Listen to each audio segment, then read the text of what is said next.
The Game of Existence Cheat Codes from the Briefing. This is the Game of Existence, and it's an open-world design. We can go anywhere and do virtually anything. There's a lot waiting for us in this adventure. If we want it, we can go get it. It sounds so easy in those words, but like any game, it comes with challenges. Along with our victories, we'll take some losses in pursuit of the things we want. But no matter what happens, we'll still be playing the same game. There's a particular angle we must take at the things we desire to allow them to enter our lives and stay. A fire doesn't burn without any fuel. The fire is what we want in life, and the fuel is what's needed to make it happen. The fires that burn in our lives and the intensity with which they do so is up to us. Our decisions, thoughts, and actions determine which fires will burn and how much fuel we give to them. The game of existence runs like this. To varying degrees, we decide on whatever we want in the game, and we must run the obstacle course of challenges to get there. Some things are more accessible than others, but everything requires some amount of effort and preparation. There are many levels to this. Generally, the bigger a goal is, the more obstacles will be placed in front of it. In other words, the further away a goal is from our current state of existence, the more steps we'll have to take to get there. On a grand scale, we can make decisions that move us closer to our goals or decisions that move us further away. The name of the game is to overcome the challenges we encounter along the way and continue moving closer to what we want. A massive help with this process will be to become more aligned with our greatest self. The person we are at our core determines the decisions we make when faced with challenges. The closer to our greatest self that we are, the greater of a decision we'll make when we're faced with adversity. We face a constant battle where we can quickly be knocked off the straight line toward the life that we want to live. The game is to keep moving on down the line no matter what happens. Maybe you've realized the game you've been playing. If you have, congratulations. Since you're reading this though, you probably want more. Lucky for you, you found an excellent place to be. You just picked up a set of cheat codes. These cheat codes to the game of existence will bring everything up a level. It'll expose the inner workings of the game so that you can use them to your advantage. It'll uncover some hidden aspects of life that may be holding you back from the things that you want. Things that may be causing you to be uncomfortable with where you are in your life. It may even uncover things that you didn't know were present, which have been keeping you from progressing toward your highest potential. It'll bust open the veil of what we're really doing here on Earth. The truth will be exposed. For years I've studied the mind and body, along with many other sciences including quantum physics. My intent being aimed at understanding the core of what we are. I wanted to understand what all this is and how it works so that I can enjoy it as much as possible. What I've learned is fascinating. I've now gained enough insight into our existence to be able to write a book about it. During my early studies of kinesiology at the University of Minnesota, one lecture sparked a massive amount of deep curiosity within me while the professor only spoke of what it meant on the surface. The implications of that lecture were incredible. That bit of knowledge, which will be expanded upon in the second level of this book, set loose a wildfire of discoveries in my mind about life at its core. I never intended to write a book, but now the knowledge I've gained is much too valuable to keep to myself. I used to think of myself as somewhat of an atheist, because I've always been very grounded in science and held an objective view of the world. That caused me to disregard all the fanciful talk I heard in church on Sundays growing up and focus on what I could see. Now, this book isn't about religion at all. I don't even identify with any one religion, but I do find certain aspects of them to be resourceful. I didn't want to mention religion at all for lack of necessity, but I believe it's important to share this story. To make a long story short, it sounded to me like the whole religion thing was just bogus. That's what my younger self thought, but I was misled. There's something much deeper to the stories told within many religions. It was only after I went down the rabbit hole and gained a deep understanding of life that I heard a story from the Bible and realized what it was all trying to say. That's what I hope to portray in the content I produce. This book is not based in religion. I only bring it up because I found it very interesting that I took my own path separate from any religion and came to the same type of conclusions on a certain level. Now enough with all that. Again, this book is not based in religion, and it'll emanate the paradigm I know best, logical, scientific, and objective. All the ideas within this book build off each other, so you may not fully understand one topic of the book until the next pages. Just try to stay focused on the information, and it'll blow your mind open once you understand it in its totality. It may be useful to read the book twice to fully grasp what's being said. I'll attempt to build a perspective on life within your mind. Allow it to develop, but don't neglect to think critically. If you do not agree with or understand a concept presented in this book, you can dismiss it, but I encourage you to not dismiss the entire book because of one piece of it. For each topic, there's a deeper level of understanding from which I'm pulling the words that may not be understood until later on. It's quite challenging to portray such large ideas in such small things as words. It's already been a challenge in these first couple pages talking about how this game works. It's nearly impossible to explain these topics in their entirety because it's more of an experience of life than pure knowledge. It's a lens to look through, not something to look at. In this book, the perspective of that lens will be built. I will take you to the very brink of seeing through the lens, but you must do the looking. The reason being that as soon as these ideas are put into words, they lose their meaning, and it's up to the reader to make sense of it. It will require some deeper thought and attention to the concepts than merely glazing over the words. If something doesn't make sense, try listening to it again and thinking about it deeply before continuing.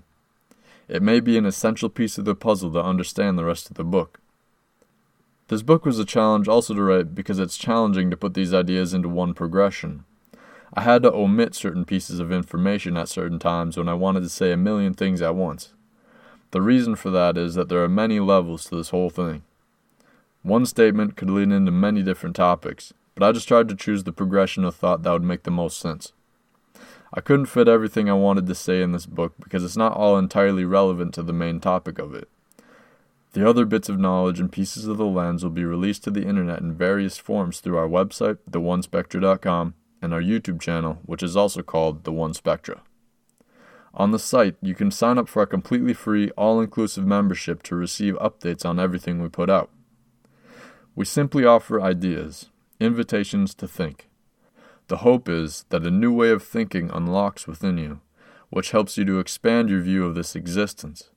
The idea is that the broader a view one has on life, the easier it will be to experience life and understand it. With that ease will come strength, because there won't be as much energy going toward worrying about something or operating in a part of the game that has no real benefit. When the view is wide enough to see all possibilities of perceiving any situation, it enables one to side with truth in any decision or identify the path of least resistance. Many ideas will be shared in the following pages, starting at level 1 through to level 10 and beyond if you choose to go further with our broadcast. All of it holds the intention of taking you to a place of greater fulfillment and understanding of life. That intention is the reason for the existence of this book. This is for the person that wants to progress through life instead of remaining stagnant where they are. The person that's serious about life, wants to know more of what makes up the game of existence, and is willing to go deep into the fabric of reality to understand it. This is who the book is catered to. It's also for those that want to put in the effort to work on themselves, move toward their greatest self, and equip themselves with the tools to destroy obstacles and keep moving in the direction they want. If any of that sounds like you, then you must continue listening. Many wrong turns can be made in this game, and all of us have made at least a few of them in our lives. Within this book, you'll find that all those mistakes and misfortunes will be okay. Things may even be headed in a nasty direction right now, but we have the ability to reverse it. Once we understand the true nature of what's going on here, we can easily take the power back into our own hands in an instant. It only takes the knowledge of ourselves and of this game we're playing. Now we can talk all day about the meaning of life and how it works, but the question is, what are we going to do about it? Simply talking about it won't get us very far. The topics in this book aim at integration with our lives, all aspects of our lives. Synchronizing our existence with the laws of nature, our source, that which we are, will allow us to live the best life possible. I hope that once you see the picture being painted here, that you can not only hold a new perspective on life, but also live it out and experience what it's like to walk down the path of aligning with your greatest self. In doing so, we'll be simultaneously changing the world for the better as a family. Mission objective. Look through the lens of understanding the game of existence. Think deeply about what the following words really mean.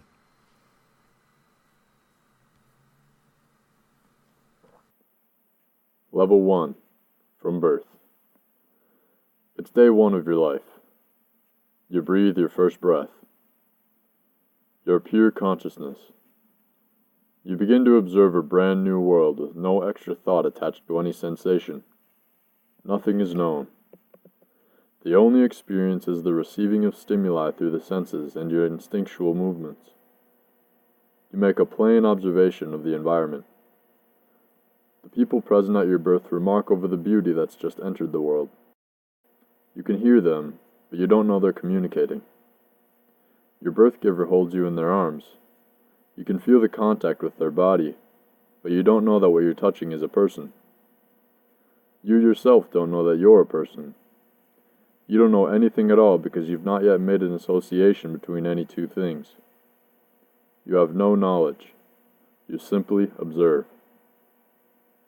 Yours is a perfectly clean mind, a blank canvas of a consciousness embarking on a journey down a single path out of infinite possibilities.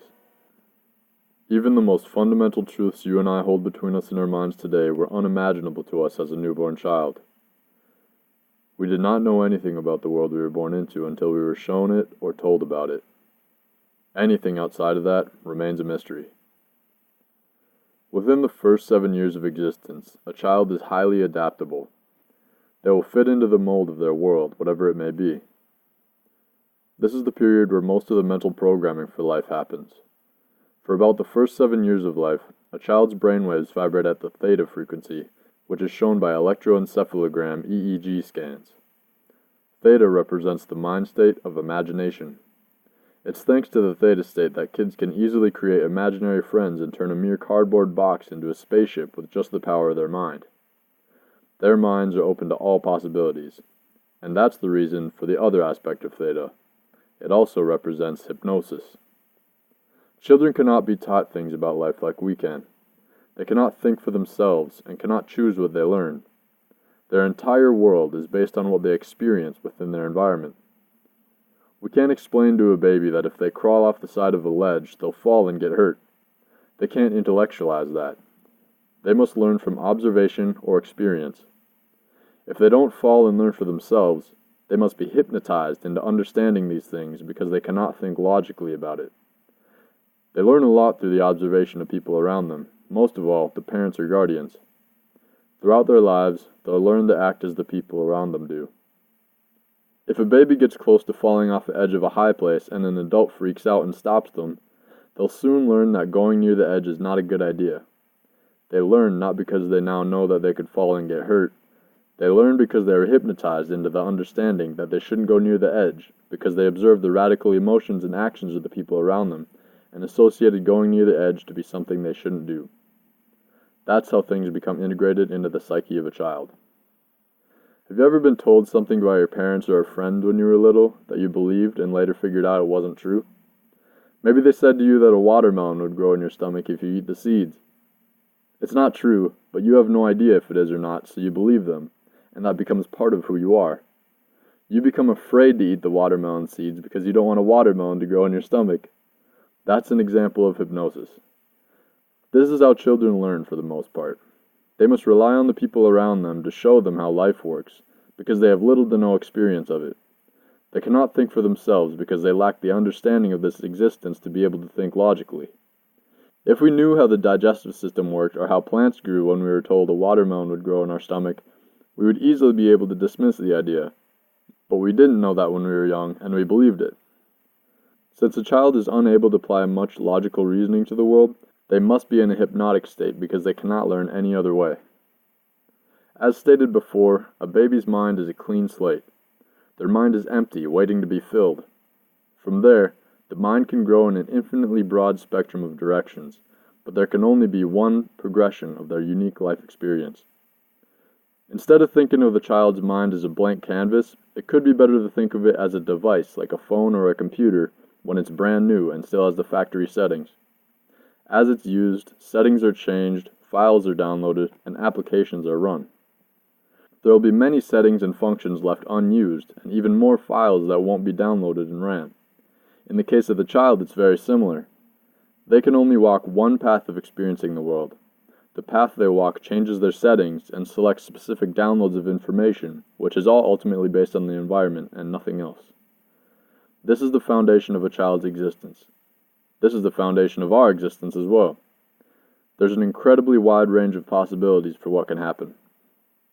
It's very challenging, if not impossible, to have any thoughts or beliefs about the world outside the realm of what's been observed and experienced, especially in the early stages of life. That's because nothing is known outside of what's experienced. Even to this day, you don't know or have any awareness of the things that your mind has not been exposed to. Therefore, our perspective of what we think of the entire world is only a small fraction of what truly exists, because we have no awareness of the things outside our own observation of the world. However, our awareness is 100% of itself, so we may think we know of everything, but it's only to the scope and size of our own mind. For that reason, we inevitably fit the mold of our tiny personal world because it's 100% of what we know. Our environment is like the terrain, the mountains and valleys over which we forge one single path that is our life. We can choose where we go. In this life, we're simply provided with options to choose from. We cannot see everything there is to see or know all there is to know. Our life experience comes down to our personality to decide which direction to go in each moment. We have the free will to make those decisions, but the options presented to us are not as open. The options we have are, again, based on our environment. Most, if not all, the ideas about life that we're exposed to have been passed down to us from the people before us, the people that built our society along with the people around us. The society we're born into works in a certain way and is built upon certain morals, values, principles, and modes of thinking. They're passed down through generations and end up being our collective way of life. We wake up inside of it. We're taught how that way of life works, and we must make sense of how we'll operate within it from there. We cannot easily see outside of it. We create our lives as a product of the environment. We do have the ability to create things that have never existed before in our world by putting different pieces of knowledge together, but all those pieces came from the same place. It's quite challenging to have a thought completely free of connection to our environment or how we see things. Therefore, what we create can only be built on top of the world we've been exposed to. Luckily, we now have the internet, which opens our world's potential and expands what we can expose ourselves to. Whatever experience one has, there will be a level of understanding of the world that comes from it. Through that experience, the area of understanding is highlighted and strengthened. Simultaneously, the areas of life that are not included in that experience drop deeper into the unknown. The only aspects of life that become important to a person are aspects included in or built out of their life experience. There is no other way for it to be.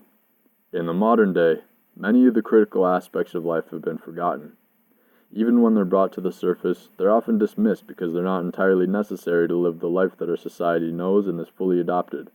The fundamental aspects of life that have been forgotten are in fact crucial for an undeniable reason. Humans have collectively dropped the fundamental understanding of the world in favor of the modern drive toward progression. The result? Apart from the tremendous technological advancements that have been made, we're collectively experiencing a very rough patch in human history. Rates of mental health concerns in the modern world have shot to the moon and don't seem to be stopping there. The physical health in the modern world populations is suffering to a similar degree. This is a wide-scale issue that permeates throughout most of life in our current world, yet it seems to be very low on the priority list of the public. On the other hand, the Earth is experiencing just as challenging of a time as humans. Forests are being destroyed at a horrifying pace, and animal species are going extinct at a rate much faster than the Earth has ever seen in measurable history. Humans are the main cause of this catastrophe, both for the Earth's health and our own. It goes much deeper than what can be seen on the surface. The challenge is one. There is one and only one reason for this epidemic. The way of life that we have learned has been narrowed over the years to a very dangerous point.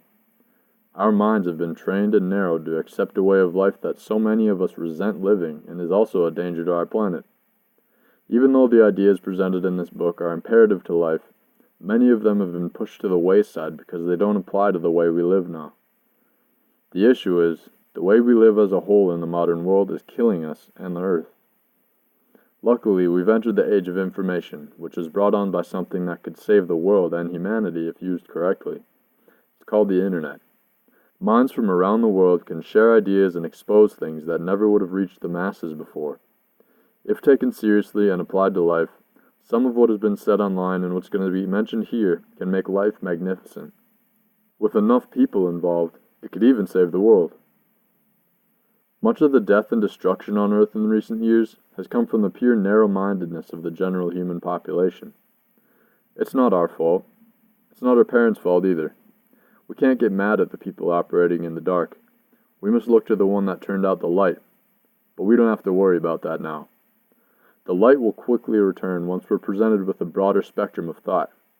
Once we hold that perspective, it will become evident that the poor health of the Earth is synonymous with the poor human health in the modern world.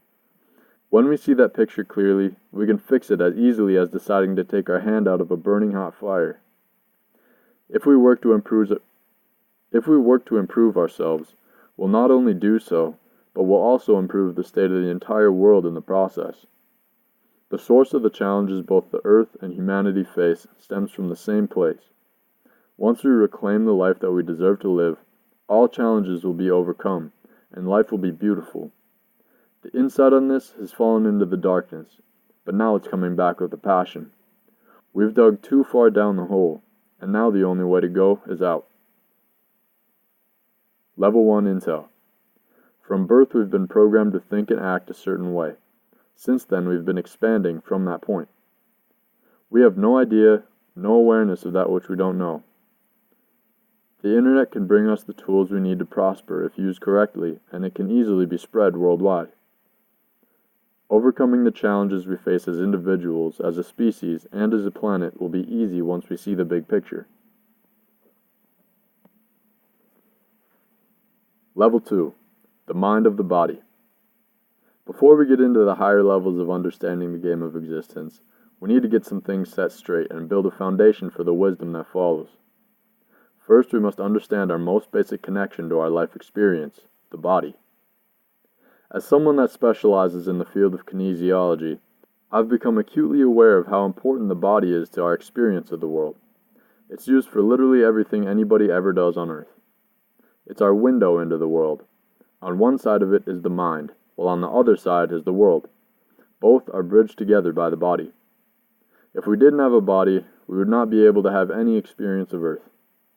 Our minds must be housed in some form of a vessel. We've been given the gift of having a human body as that vessel. With it comes the opportunity to understand how the body works and take advantage of its functions to create the ideal state of mind and existence for ourselves, and the same with the state of our environment. The body is a very important piece to get to know existence for what it truly is. We must look to understand the body because it's our mind's most simple and fundamental form of attachment to the world. There's nothing we can do without our bodies. Our body is the tool used to stream our minds through to the world. Everything that we do is simply a result of having the thought to do something and sending the instructions to our bodies to do it. Everything humans have ever done or created was once a thought or idea in someone's mind, but nothing could be done about it without a body. For a house to be built, someone had to take the idea of the house and use their body as a tool to carry out the correct sequence of actions to birth the house's existence from that idea. That is to say that when we're going about our daily lives, we're literally living inside a world of thoughts that have come through a body to become a reality. We live in a world of thoughts, and our bodies are what allow us to interact with them. We put our thoughts into the world, we receive thoughts from the world, and we interpret them in our mind. All of it must pass through the body. That is everything. Listen to that a few times to let it sink in. Remember that lecture I wrote about in the briefing? This is where it gets interesting. The lecture itself was about the way our sense of the world is created. What was implied by that lecture was that there's much more around us than what we can see on the surface, and that's an understatement. Let me show you what I mean. Our entire sense of the world comes entirely from the five senses: sight, smell, touch, taste, and hearing, which all must pass through our body's nervous system to our brain. Then, in the darkness of our brain, the information is processed through chemical reactions and electrical impulses. That chemical and electrical activity in the brain then somehow translates into our real perception of the world. This is obviously not a direct process. There are multiple transformations that the information goes through to get to our minds. On top of that, it's based on about 1/1000th of the total information in front of us because that's all our senses can perceive. In the case of sight, for example, which is our most detailed sense of the world, the process starts in the external world as waves of light energy. These are only reflections of what the object truly is, which then make contact with the eye. That light is then translated into an electrical signal, changing the form of what it truly is again, for the nervous system, which travels through the optic nerve and gets sent to the brain. And it doesn't stop there. The form of the signal must be altered once more for the fact that the chemical reactions and electrical signals being activated among the neurons in our brain is not the same as what the mind experiences. Our mind has one experience of the thing. It is not simply electrical signals in the brain because that's not what we're observing. The point is that the images we see are so far removed from what's really in front of us. Of all the things we experience through our senses, it's not possible to say for sure that anything is what it appears to be on the surface level observation. Let's go deeper. What this is saying is that the external world we observe is not external at all. It's a perception, a creation of our own minds in the darkness of our brain. Our brain never perceives the outside world directly. Therefore, everything we experience is just an electrical copy of what's outside our body, an interpretation in our minds after the information passes through the filter of the body. This brings us to an indisputable conclusion. Anything we experience is not the original information from the world, but a figment of our imagination. We cannot directly experience the outside world. Everything we experience is created internally. Since our perception cannot truly reach the external world, how can we be sure that it really exists? The truth is, we can't be sure. Imagine we're able to keep a human brain alive in a glass jar. Imagine we could plug it into a computer that sends signals to the brain, like sight, smell, touch, taste, and hearing. If that computer was running a program of a human on Earth and sending the signals associated with that to the brain, it's possible that the experience would be no different than what you're experiencing right now reading this. The same messages would be sent to your brain, and your brain could still send out the same signals to this computer program. Your brain could very well be in a jar hooked up to a computer program right now, and you'd never know because the electrical signals your brain would send and receive would be exactly the same as what's happening right now, and there'd be no way to tell the difference. It's easy for us to take our perception of the world and assume it's all there is. The same mechanism operates in our dreams.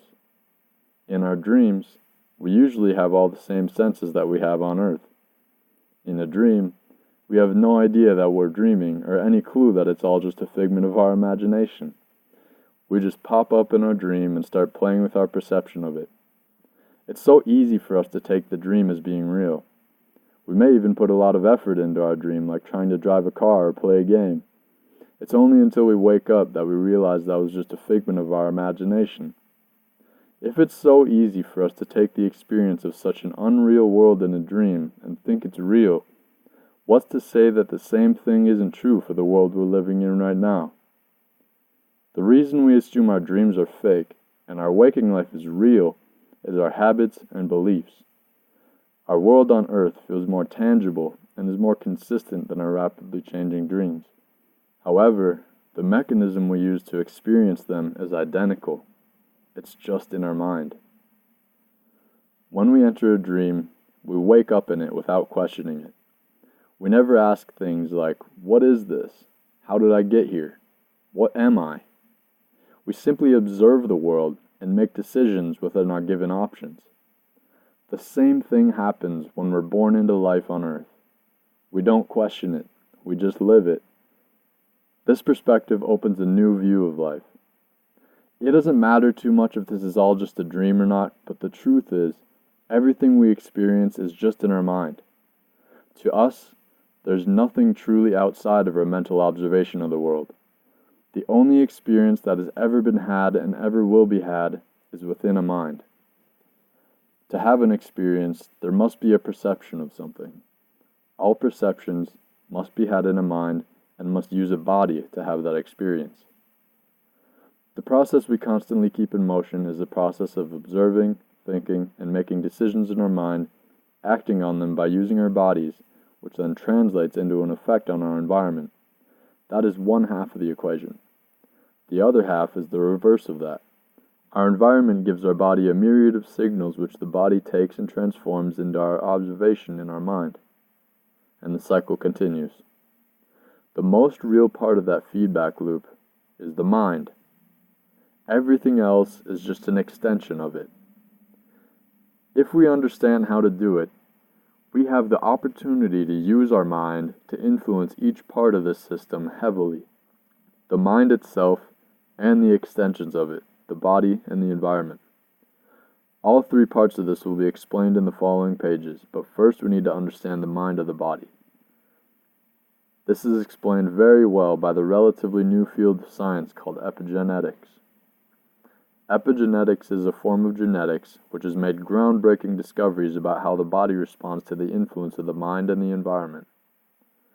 A big contributor to epigenetics is a man that goes by the name of Dr. Bruce Lipton. Like myself, Lipton was once a strict man of traditional science. He had no belief in any form of spiritual concepts, ideas, or any awareness of the influence of the mind. He, as a cell biologist, simply conducted research within cells of living organisms. Also, like me, one discovery he made about the body caused an immense shift in his reality. Years ago, Lipton was experimenting with a type of cell called a stem cell, which has the capability of growing into certain other kinds of cells in the body. He did an experiment where he wanted to see the effect of different environments on the growth of a stem cell. What he found was astonishing. He took one single human stem cell and placed it in a healthy environment for it to reproduce. As cells do, the stem cell divided into two, doubling the number of cells in the petri dish. This would continue to happen every 10 to 12 hours. 2 cells would turn to 4, then to 8, 16, and so on. Lipton let this process go until he had about 50,000 stem cells in the petri dish. Since the stem cells were all genetic clones from one original cell, he knew that they were all genetically identical. It means they have the same DNA. He then split up these identical stem cells into 3 separate petri dishes, where he synthesized an environment like they would experience inside the body, except he altered each one a little bit to create 3 different environments. He allowed the cells to grow in their new home. The result was profound and gave rise to his revolutionary discoveries in the field of epigenetics. After some time, there were no longer stem cells in the petri dish. Instead, there were muscle cells in one dish, bone cells in another dish, and fat cells in another. The environment influenced the genetic expression of the cells. Through further research, Lipton concluded that this is how DNA and cells work. The DNA of the stem cells served its function as the instructions for what to do. The environment provided a stimulus to the cell, which caused the cell to react and read the DNA in a way that led to the outcome suitable for what the environment called for. This means our body's destiny is not predetermined by our DNA. Instead, our environment influences the way our DNA operates. For a different environment, our DNA will give different instructions for how our cells must work. Our body cells must take in information from their environment, interpret the signal, and decide how it wants to respond. Also, according to epigenetics, our mind, brain, and neural pathways work similarly to this. For example, when we receive a stimulus from our environment, there are many different perspectives we could possibly have of whatever happened. Over time, through repetition of certain types of events, our minds find a way that it responds every time. Often in our modern lives, we receive signals and perceive them as stress. Our perception then calls upon the body to release stress hormones like cortisol, which have profound effects on the body. There are many things that this does, but to easily understand its impact, we can simply look to the way the stress response affects the blood flow within the body. First, the purpose of different body parts can be divided into two subcategories: growth and survival. When stress hormones are released, the body triggers a survival response, and the body parts related to growth shut down. The body swings to the survival side and away from the growth side. That's because the reason for us having a stress response is that it presents an advantage when faced with something like a predator. Imagine you were in the wild and a lion was running straight at you. Your stress response would immediately kick in. The stress response diverts blood away from your organs towards your arms and legs because you need to be able to run and fight to survive. This response is for protection and survival, not growth. It prioritizes survival instead of growth and healing in that moment because it doesn't matter if you're growing and fighting off disease if you're getting eaten. The response to stress shuts down the immune system because the body doesn't think it's a priority while in a stressful situation. Even if you have an illness, the immune system would be shut off. It may sound a little dangerous, but this is a very useful function that our bodies have. This is an example of a stress response that is natural for us. However, we've moved away from the natural world. The stress response is now a totally different beast in this new age way of life. Most of the stress experienced by people today is the modern day equivalent of being chased by a lion. There's no real threat to our lives, but the response to the stress we all know is exactly the same to the body.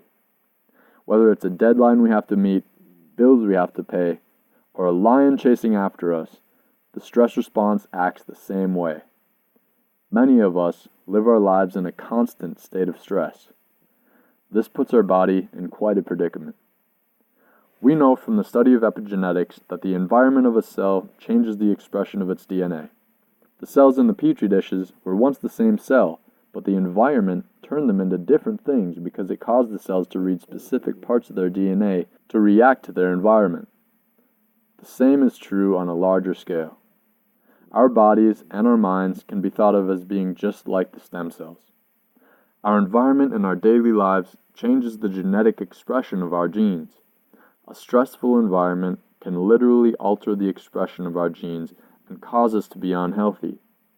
In other words, we become a genetically modified organism. We become a GMO.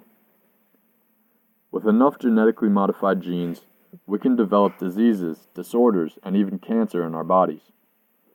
The good news is, we can reverse these effects. Remember that the body and our environment is directly affected by the mind?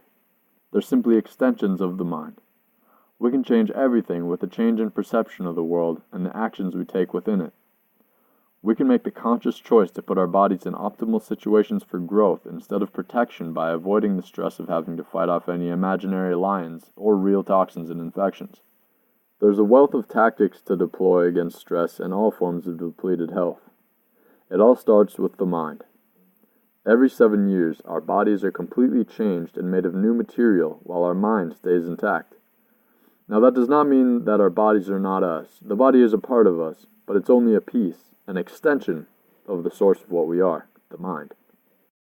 What our body has become and the environment it's in is completely based upon how our mind functions.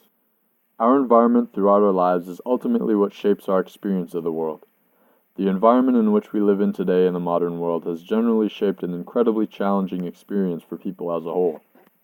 We have collectively been taught a way of life that is dangerous to ourselves and the earth.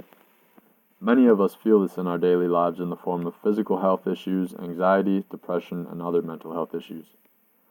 The source of these challenges is the fact that the environment and the way we have to live in it is very unnatural to us, so much so that our body doesn't know what to do. We operate in a way that goes against the natural way we're made to live and experience life. We have the chance right now to put an end to this in our lives. It's incredibly easy and possible to do so, and it's within our reach. Our normal way of life is obviously taking the average person down a very unhealthy path. It's plain to see.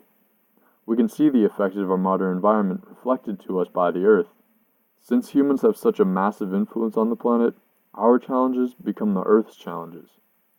The challenge to us and the earth is one and the same.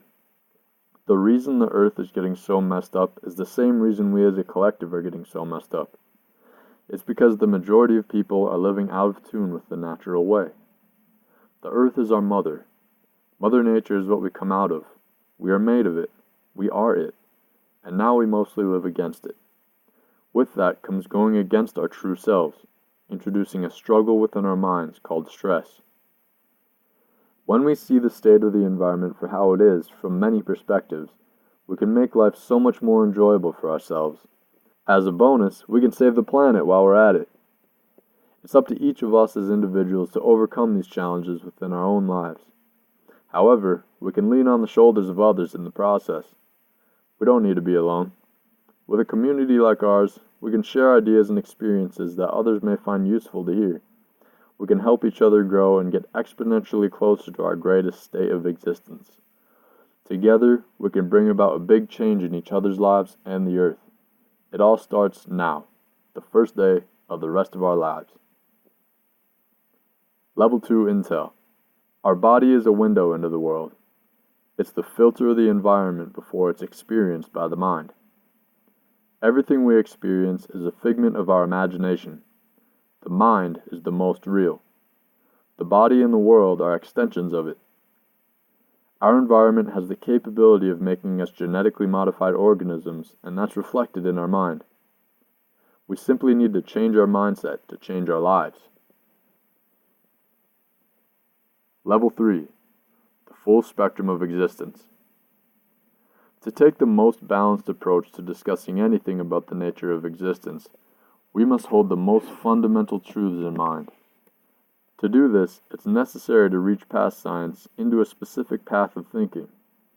This must be done because of the fact that the reach of science is quite limiting once you take it to a certain level. For example, the only thing that we can be completely sure of is that the mind exists. Yet it's impossible to prove that with science. Science can only study what we observe in the physical world.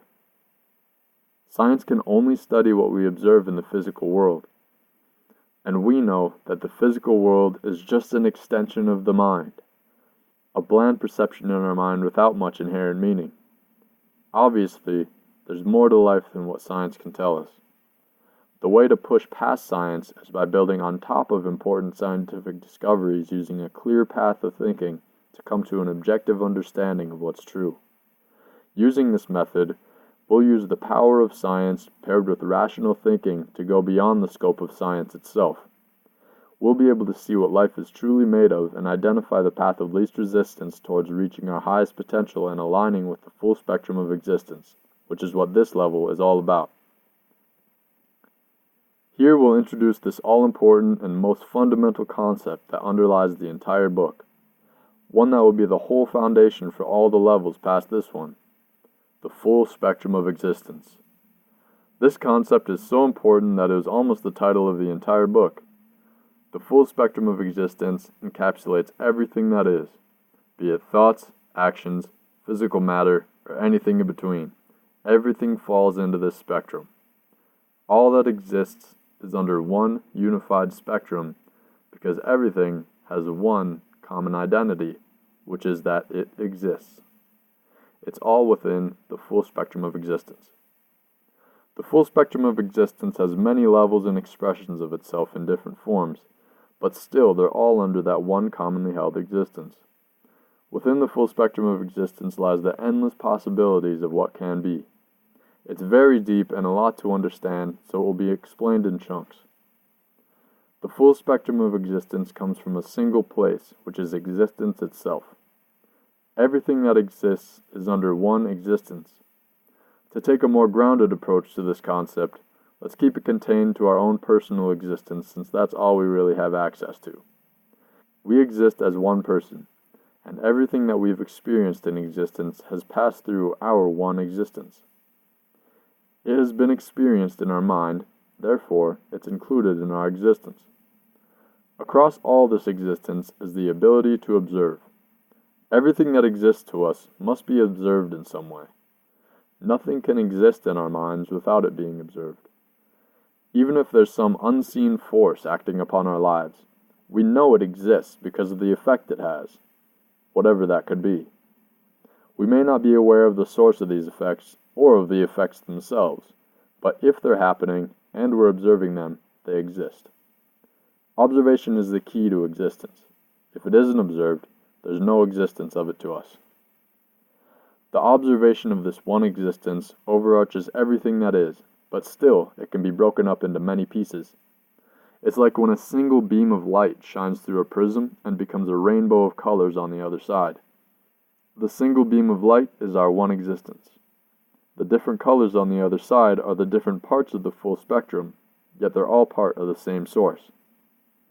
In the frame of the full spectrum of existence, the pieces of the spectrum are all the individual parts of existence that we have alongside us in our universe. There's an infinite amount of forms this existence can take.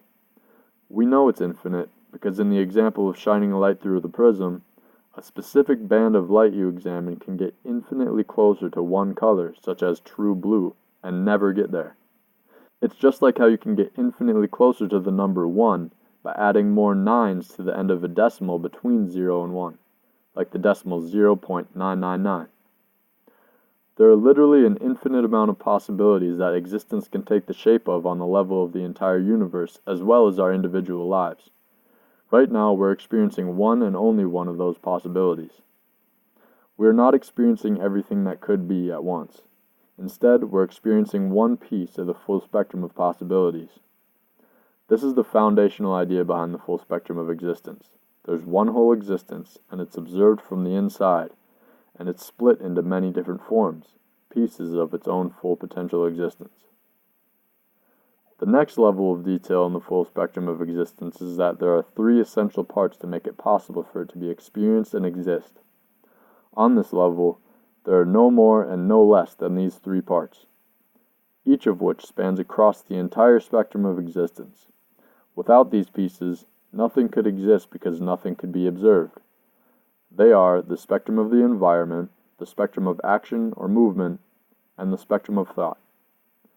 It's obvious in our experience that there are thoughts, there's an environment, and there is action.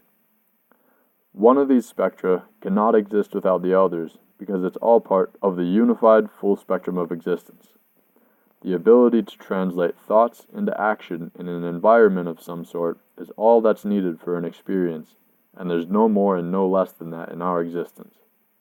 Thoughts and action in an observable universe. When together, these 3 pieces create our one full spectrum of existence. None of these spectra can exist without the others in the trio. If one of these fundamental pieces of the full spectrum of existence were gone, it would not be the full spectrum of existence, and that sort of world would not be possible for us to experience. All spectra that encompass the entire existence are dependent on each other because they are each other in different forms. This is true from the largest to the smallest level of the full spectrum of existence. For example, color, from the spectrum of the environment in our observable world, is not just color. It's also a thought because it's a figment of our mind piecing together information from the body and creating the idea of it, which is the observation of color. It's also an action because the color is a specific frequency of light waves. The molecules the color's coming from are vibrating in a certain frequency and acting in a way that reflects a certain color of light.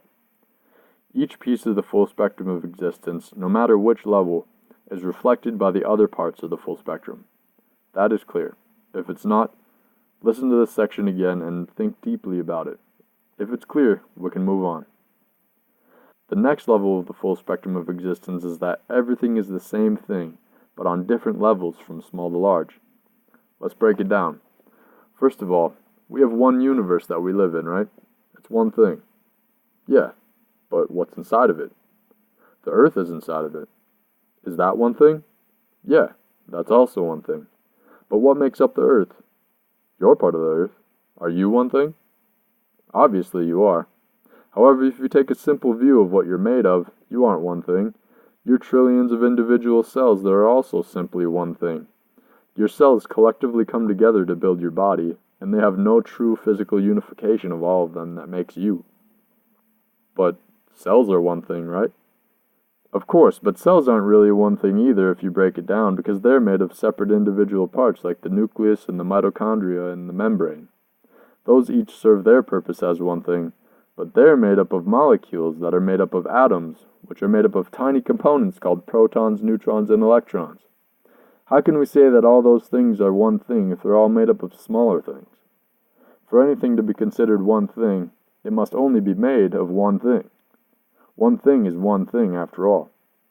One thing can't be made up of many other things, but all those things that we said are, in fact, simply one thing, even though they appear to be made up of separate pieces.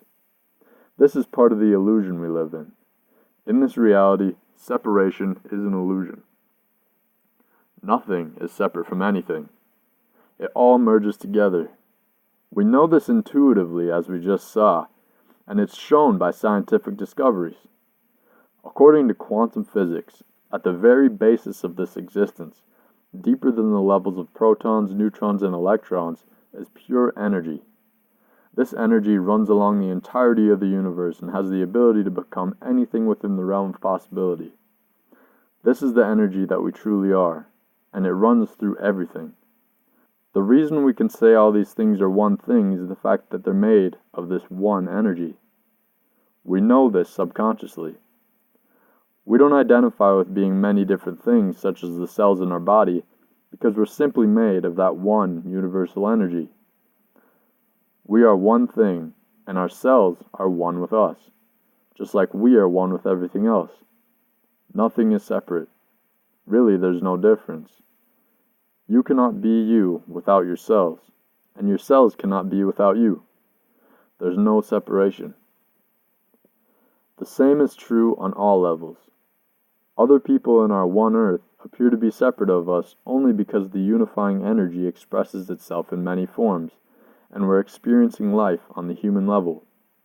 We're experiencing our piece of the full spectrum of existence, looking out at the rest of existence. For us to have any experience at all, this one energy had to be split up. Otherwise, there'd be nothing outside of our perception to experience. However, it's still all one existence. Think about this situation. If only the number 1 exists, and that is the only scale, the only thing outside of 1 is 0. In other words, it's one existence with nothing outside of it. It can have no experience. To have any experience, the 1 must look inside of itself and split itself up into the full spectrum of itself that's infinitely wide, ranging from 0.0 repeating 1 to 0.9 repeating. Our minds are somewhere inside there, looking at the other decimals. The separation is an illusion. It allows us to have something to do. We get to play a little game called existence and do as we please. On the next level of the full spectrum of existence is the basic idea that all things within it are related on every level. Each spectrum of existence can be laid over the top of another and reflect the same exact thing in their own way and on different levels. Before I explain it, let me remind you that the mind is the most real thing. Everything in our conceivable existence is an extension of the mind. Therefore, prevailing over the entire full spectrum of existence is our observation. The fundamental mechanism of observation that we experience as humans is reflected in many different levels of existence. We can see reflections of our own experience in various categories. We'll look into the categories including the human level, down to the atomic level, to the cellular level, to the level of the Earth, the solar system, and so on. They're all equal in fundamental function, but they're on different scales. To us, the concepts that are larger than our human lives, like space and what's really going on out there, is quite hard to comprehend. For example, even the perspective just one step up from us, the Earth, is not the clearest concept. However, it too is a living, breathing thing. Any astronaut that has looked down on the Earth from space will tell you how obvious that is from a higher perspective. The Earth is alive and operates as one living thing. All that exists on the planet lives alongside everything else as one unit. Nothing is truly individual. There's a link between it all. Without the individual life on Earth, the Earth would not be able to be what it is today. Each piece plays a vital role in other pieces, which do the same for the other pieces. If one piece were to go away, it would throw everything off. We see evidence of this as certain species die off in certain regions, and their prey begins to dominate the area like jellyfish and sea urchins have been doing in some bodies of water around the world. The earth itself is alive and trying to maintain an equilibrium as the human body does, but instead of using body cells, the earth does it through its own form of body cells, which are all the plants, animals, and other life within it.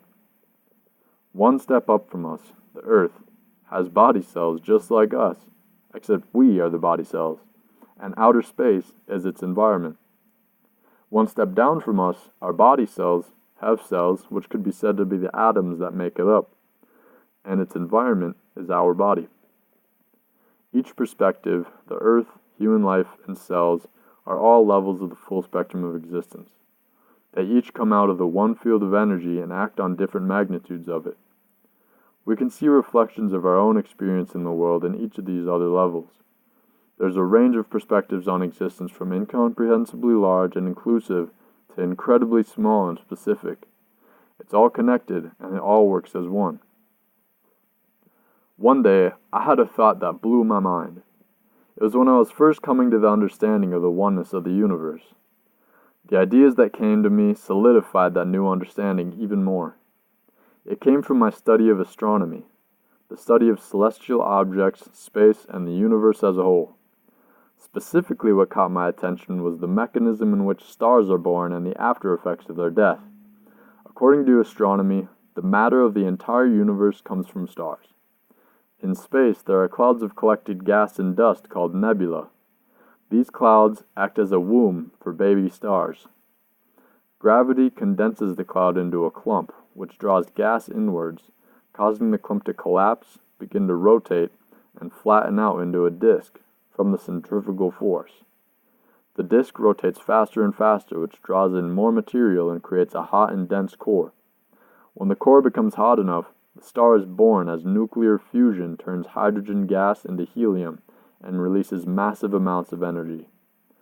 The disk of gas and dust that was orbiting the core then has the chance to collect into planets like the one under our feet and the others in our solar system. Later on in the star's life, the helium within the star must begin to fuse into a heavier element, and it will keep fusing into heavier and heavier elements until the star starts to expand massively and produce so much energy that it explodes. That is the birth and death of a star. All stars and planets, including the sun and our solar system, are made this way. If you didn't quite grasp all that, it's okay. Here it is in simpler terms. When a star dies, it violently explodes, destroying everything, including its planets, if they haven't fallen into the star at that point, and sends dust and debris flying out into space to be collected into clouds again and aid in the birth of new stars.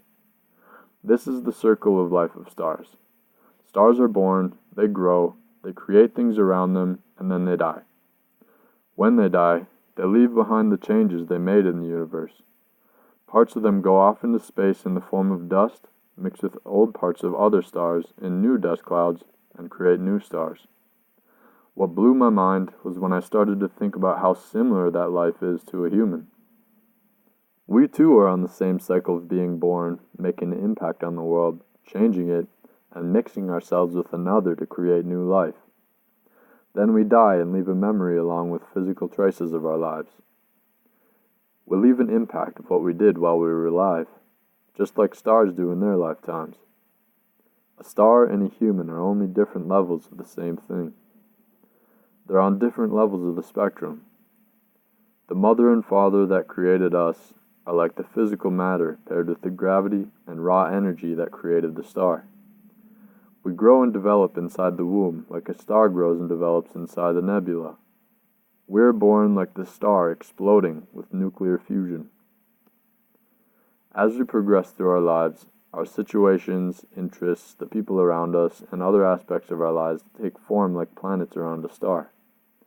If the conditions are just right, and we shine just the right amount of light on the right things in our lives, we may have an aspect of our life that turns out as wonderful as our Earth revolving around the sun. As time goes by, though, human lives tend to become a lot simpler, especially in the later years. Aspects of their existence that were once alive in the world vanish. They become a memory that lives on inside them. The planets around a star start to fall into it as it slowly expands. Then death comes, and we as humans leave a trace of what we were on Earth, which echoes on into infinity, just as a star dies and leaves its mark on the universe, leaving it changed forever. It creates new stars, new life, and new death within its community of stars. It propels the celestial family tree, not too different from our family tree. Stars live and die, creating more stars that create more stars, and so on, just like humans continually create more humans. It's somewhat common knowledge that everything in the universe was made by stars. It includes us. That means we are the stars in a different form. Our human lives and the lives of the stars are the same, but on different scales. The game of existence operates in the same way everywhere, but there are different scales and magnitudes. Our lives and the stars, as well as our body cells and every other living thing, operates in a fundamentally identical fashion. Each piece of life can be equated to a similar process of another form of existence residing on a different level of the full spectrum of existence. Now let's identify with what we are, as this is another gateway to understanding more of the full spectrum of existence. We are the sun, expressing itself in human form. We can take a very concrete and easy to understand perspective of this concept. We are literally made by the sun because it creates our bodies. The earth came out of the sun. Therefore, everything that is of this earth is a piece of the sun. On an even more fundamental level, the sun directly supports our life on earth. It allows the plants to grow, which is the only way we can eat. If plants couldn't grow, humans and other animals couldn't live. Every bit of energy that we are on earth is from the sun. And what we are most definitely includes our consciousness. The sun gives our bodies 100% of the energy that allows for our consciousness.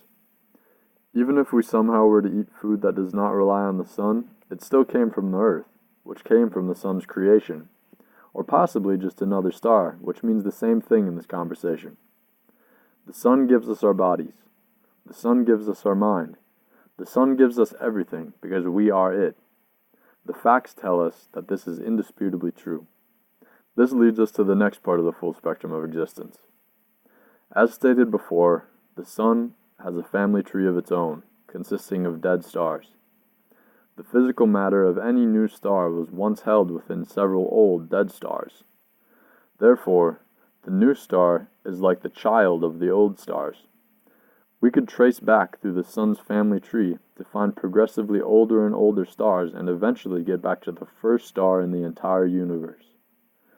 That star must have been very special. Because we hold conscious energy, and all that energy that we are comes from stars, plus the idea of the previous aspects of the full spectrum of existence, we know stars have the capacity for consciousness. Maybe it wasn't conscious like we are, but we know that it had the capacity to create consciousness. Therefore, we could assume that the first star was the full spectrum of existence, the single consciousness of the universe united in one physical form, the supreme being that created the entire universe and is everywhere in everything. Sounds like a familiar concept, right? The concept of the first star goes back to the unifying energy that builds our universe. Both are the full spectrum of existence. For any of this to exist, the first star had to have exploded in a very big bang to create many different pieces of itself. Those various pieces are the different spectra within the full spectrum of existence. Without this separation of the one star, there could be no experience of it. Without that Big Bang, the experience would just be pure consciousness and thought in the darkness because there's nothing else. It needed to be split up to allow for some sort of experience. Because it happened, we now have different elements to play with, different people to interact with, and many different thoughts to have about the world in which we exist. Our own lives can even be related to that first star because, after all, we are it. When we were born, our lives were nothing but a physical form and a mind of pure consciousness, with a blank canvas of an existence. We had certain aspects preloaded into our lives, like our DNA, our family, our environment, just like the first star had its own specific composition of what it was.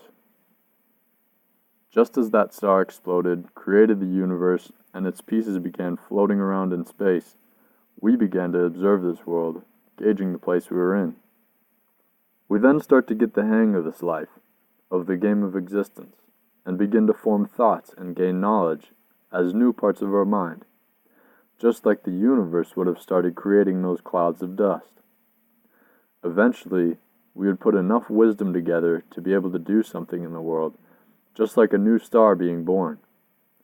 From there on, we gain more knowledge and build on what we have by putting pieces of knowledge together, just as the stars of the new universe would have grown, come together, and made new stars and a new experience of the universe. Our lives are not only like that of the sun, but of the entire universe. That is the final level of the full spectrum of existence. I hope you can now understand the full spectrum of existence and see its prevalence in life. On the surface, we as humans are not the full spectrum of existence in the sense of the first star.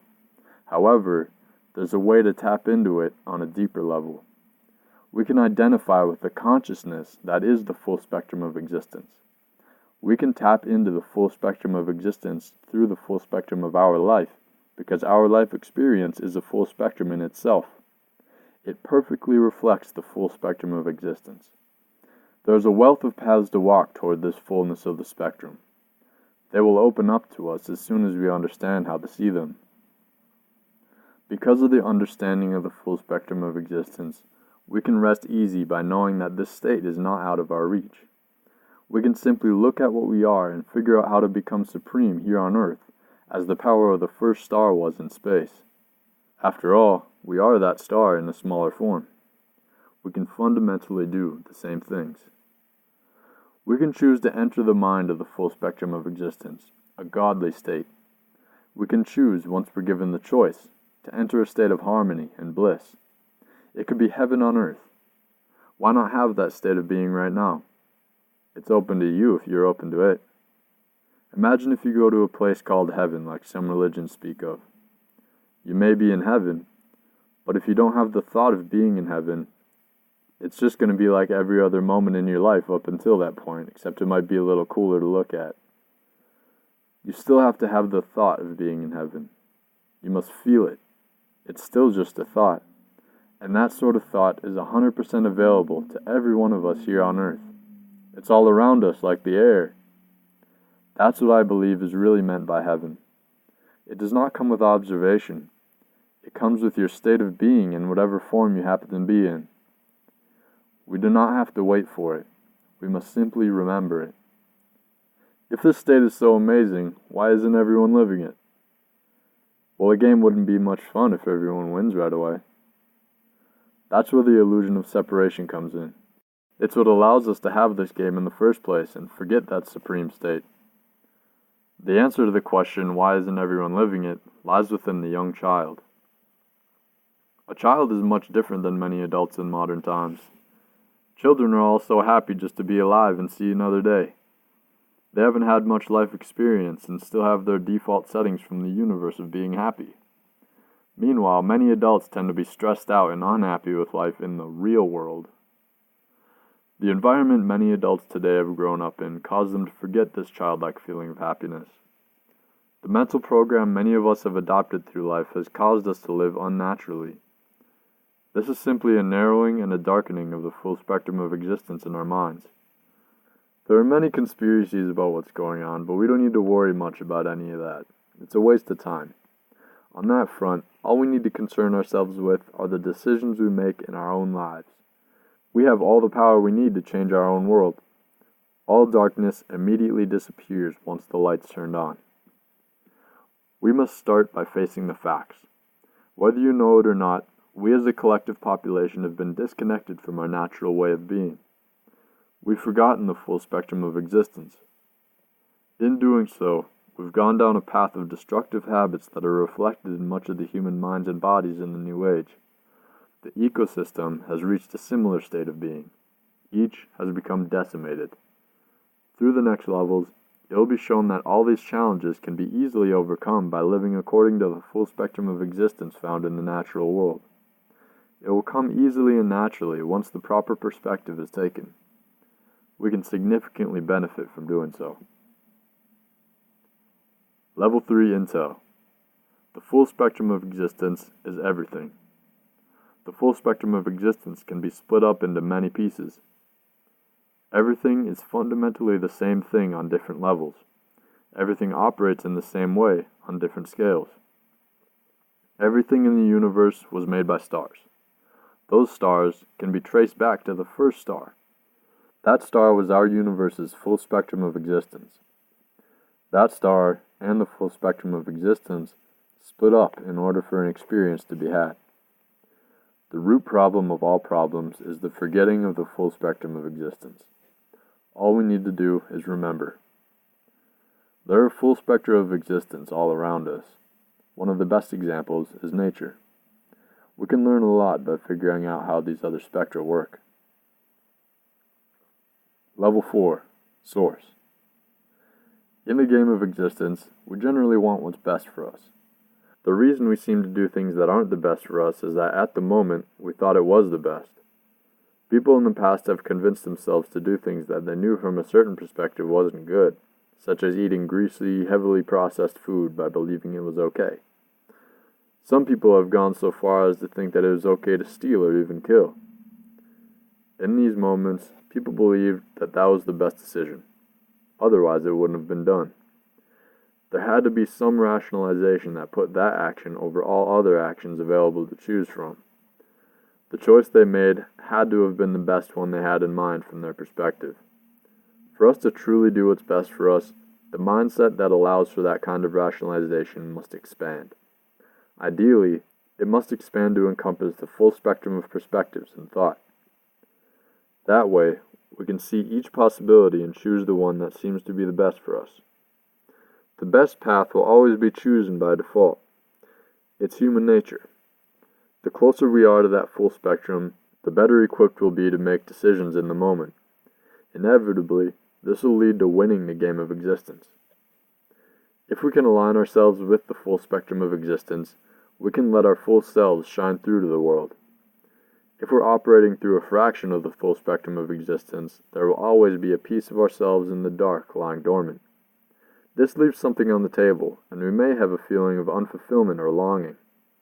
Aligning ourselves with the full spectrum of existence means getting back to the source.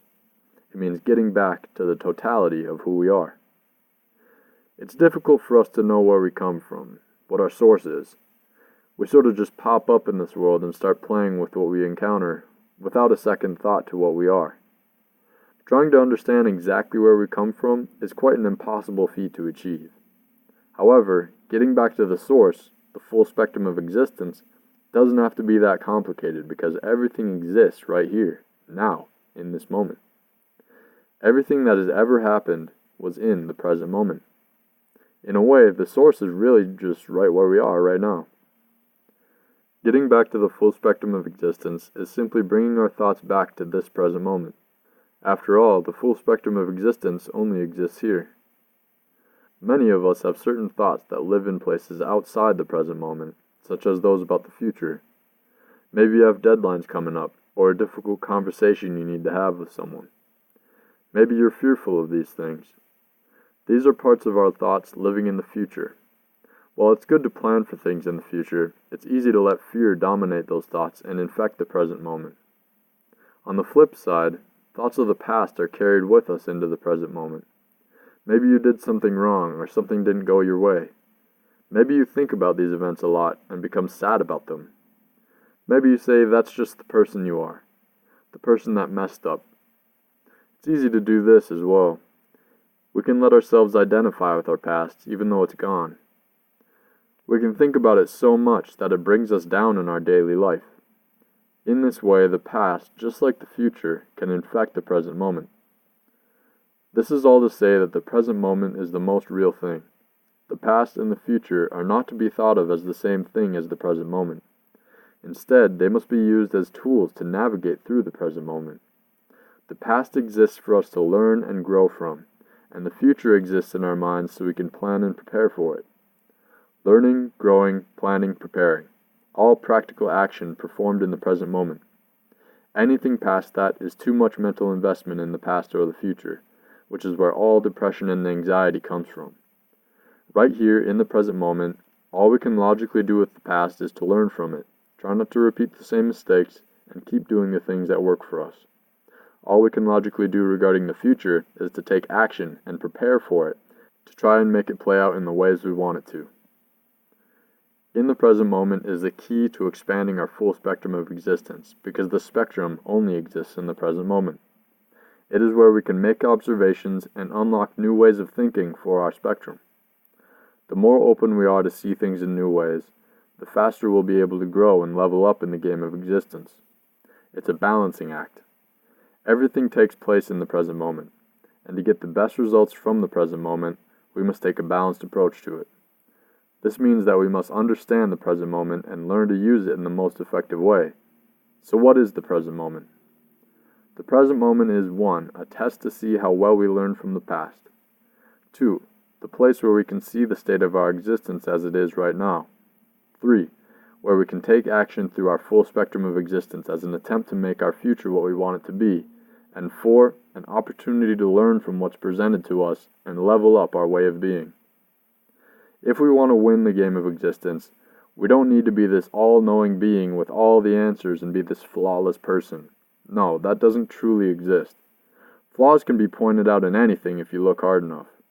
The real way to win is to accept the current state of our personal existence for all that it is and use what we have at our disposal to get to where we want to go. It's accepting all that currently exists in our lives and going from there. According to the full spectrum of existence, the source of our existence can be viewed on many levels. One of the most practical perspectives of it is this idea of the present moment. All events, all thoughts, and all experience happens in the present moment. It is the source of everything. If you can fully understand this concept, you're well on your way to a blissful existence. Now it's just about becoming a student of the present moment. To be the best student, one must learn the right things. The most effective students are the ones who study all-encompassing concepts, as they're the ones that can be applied to any area of life. When you become aware of these ideas, you become a processor of life that takes it as it comes instead of being a rigid structure that can be toppled over. Life becomes a simple equation where you can easily navigate the action-reaction chain of events in each moment. You can read each situation you're in and know what to do based on your current full spectrum of existence. You may not know what the best step to take is from all perspectives, but you know the best step that you can think of. When you take that step, the world will show you if you stepped in the right direction or not. You may fall, you may get lost, or you may get closer to where you want to go. Through that experience, you'll be able to take that reaction to your action and make adjustments to your full spectrum and influence what you'll do in the future when presented with the same options. This process of going through life can be related to walking through a forest at night. When you walk through it in the dark, you can't see very well. As you go through life, you learn things based on where you walk in the forest, and you gain tools that act like a flashlight to illuminate your way. If you're able to illuminate the full spectrum of existence in your life, it's like the sun shining down, lighting up everything so you can easily see pretty much all the right steps to take and paths to walk. Then it just comes down to the metaphorical terrain wherever you are. To further illuminate our spectrum of existence, we simply must experience the source of it. The source at its most pure form, which can be found on many levels according to the full spectrum of existence. One of the best ways to observe and learn from the source and the full spectrum of existence is the source found in nature. There's one place where we get the energy and the matter that makes and sustains our bodies and minds. It's nature, the sun and the earth. Everything that we're made of comes from there. Therefore, we are a part of it. We are nature. We're not separate from it one bit. It is our source and our full spectrum of existence. We're no more separate from nature than our cells are separate from our bodies.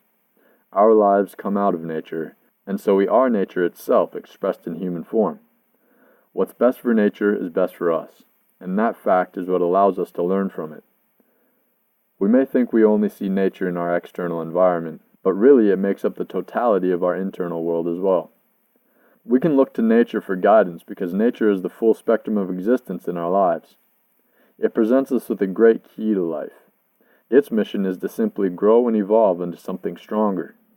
The way it works naturally perpetuates itself to become something new, based on the best, most prosperous way for it to be.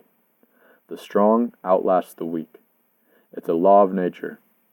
We can do this for ourselves in our own human way. The person we are can grow into something more, just like nature does. We can let the natural process roll within us, one of fading weakness and a growing perfection. When we live as nature intends, deep down we're ecstatic because at our very core that's exactly how we want to be. We feel this process taking hold of our very being and filling us up because that way of being is what we truly are. The closer we are to living out the full spectrum of existence seen in nature, the closer we are to winning the game of existence. Learning to see the full spectrum of nature expands our minds to access a wider spectrum of thought. With that comes overwhelming peace. It's hard to know what's meant by this unless it's being done. The spectrum of thought many of us have known in the modern world is quite narrowed and has been since our birth. At that point, we're unable to see the natural way of life. The nature of the mainstream way of thinking is mostly on the surface. Not much thought is given to deeper levels of what's going on, and therefore, we don't get the results we're chasing after. We steal from nature for our own desires and destroy what nature has built. We crave these things and we get them, but they never make us truly happy. Curious, isn't it? As soon as we accept that surface level thinking, we lose the game of existence. We chase something that will never come because it's not in the present moment. Many people feel that they'll be happy when they have this or do that, but the very act of chasing that means that it'll never happen. Happiness can only exist in the present moment, and they're looking to find it in the future and missing the point completely. There's a danger in this way of living on the surface. When we're in this type of mindset, we take actions that feel good right now and have no other benefit to us. We eat food that tastes good but makes us feel bad later, and we put off working towards our dreams until tomorrow, which never comes because we want to watch the next episode of our new TV we're obsessed with, or we would just want to play video games instead. On another level, we play out a surface level mindset by taking from the earth in a highly unbalanced way, which is not sustainable. Humans unnecessarily use up an enormous amount of farmland and cut down an incredible amount of trees for use in construction, which are the main reasons the forests are being destroyed. The fisheries are overfishing bodies of water with an abundance of desirable fish to the point of extinction. The human impact on the earth is causing a mass extinction. Basically, it's because of the surface level mindset that's so prevalent in our society today. We've thrown our existence off balance to heavily favor our desires without taking into account anything else at all. As a result, we're destroying our home. These are just a couple examples of what the surface level mindset can do. It's the embodiment of a narrow spectrum of existence that causes us to become an imbalanced society. It implies a cap on how much happiness can truly be experienced because in doing so, one only sees a small portion of the full spectrum of existence and cannot access the happiness associated with anything outside of that portion of it. We see these effects, reflections of the surface level mindset, in the rates of obesity and mental health issues in our modern societies across the globe. The surface level mindset is of similar character to cancer. If you think of DNA as the full spectrum of existence for cells, this is precisely the same scenario. Cancer cells develop when a certain number of mutations occur in their DNA.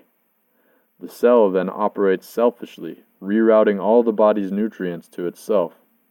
The cell forgets about its natural state of being as a part of the body, and it destroys the body, not knowing that it's destroying itself in the process. This is what inevitably happens on a larger scale when we step into a narrow spectrum of existence. Because we can take it, we may be getting everything we want, but the earth isn't going to allow it for much longer. We may be enjoying our indulging in unhealthy food and wasting our days, but given time, it won't be so pretty. We must restore balance to aspects of our life like these. Luckily, we can look to nature to see what's happening and learn what to do and what not to do. It's quite plain to see. The beauty of it all is that once we can see this destructive behavior for what it is, we can immediately stop it in its tracks by simply making a choice, like taking your hand off a hot stove. By its very nature, the presence of the narrow spectrum way of living will cause the earth and our happiness to decay slowly over time. But apart from that way, the earth and each of us have an incredible ability to regrow and heal.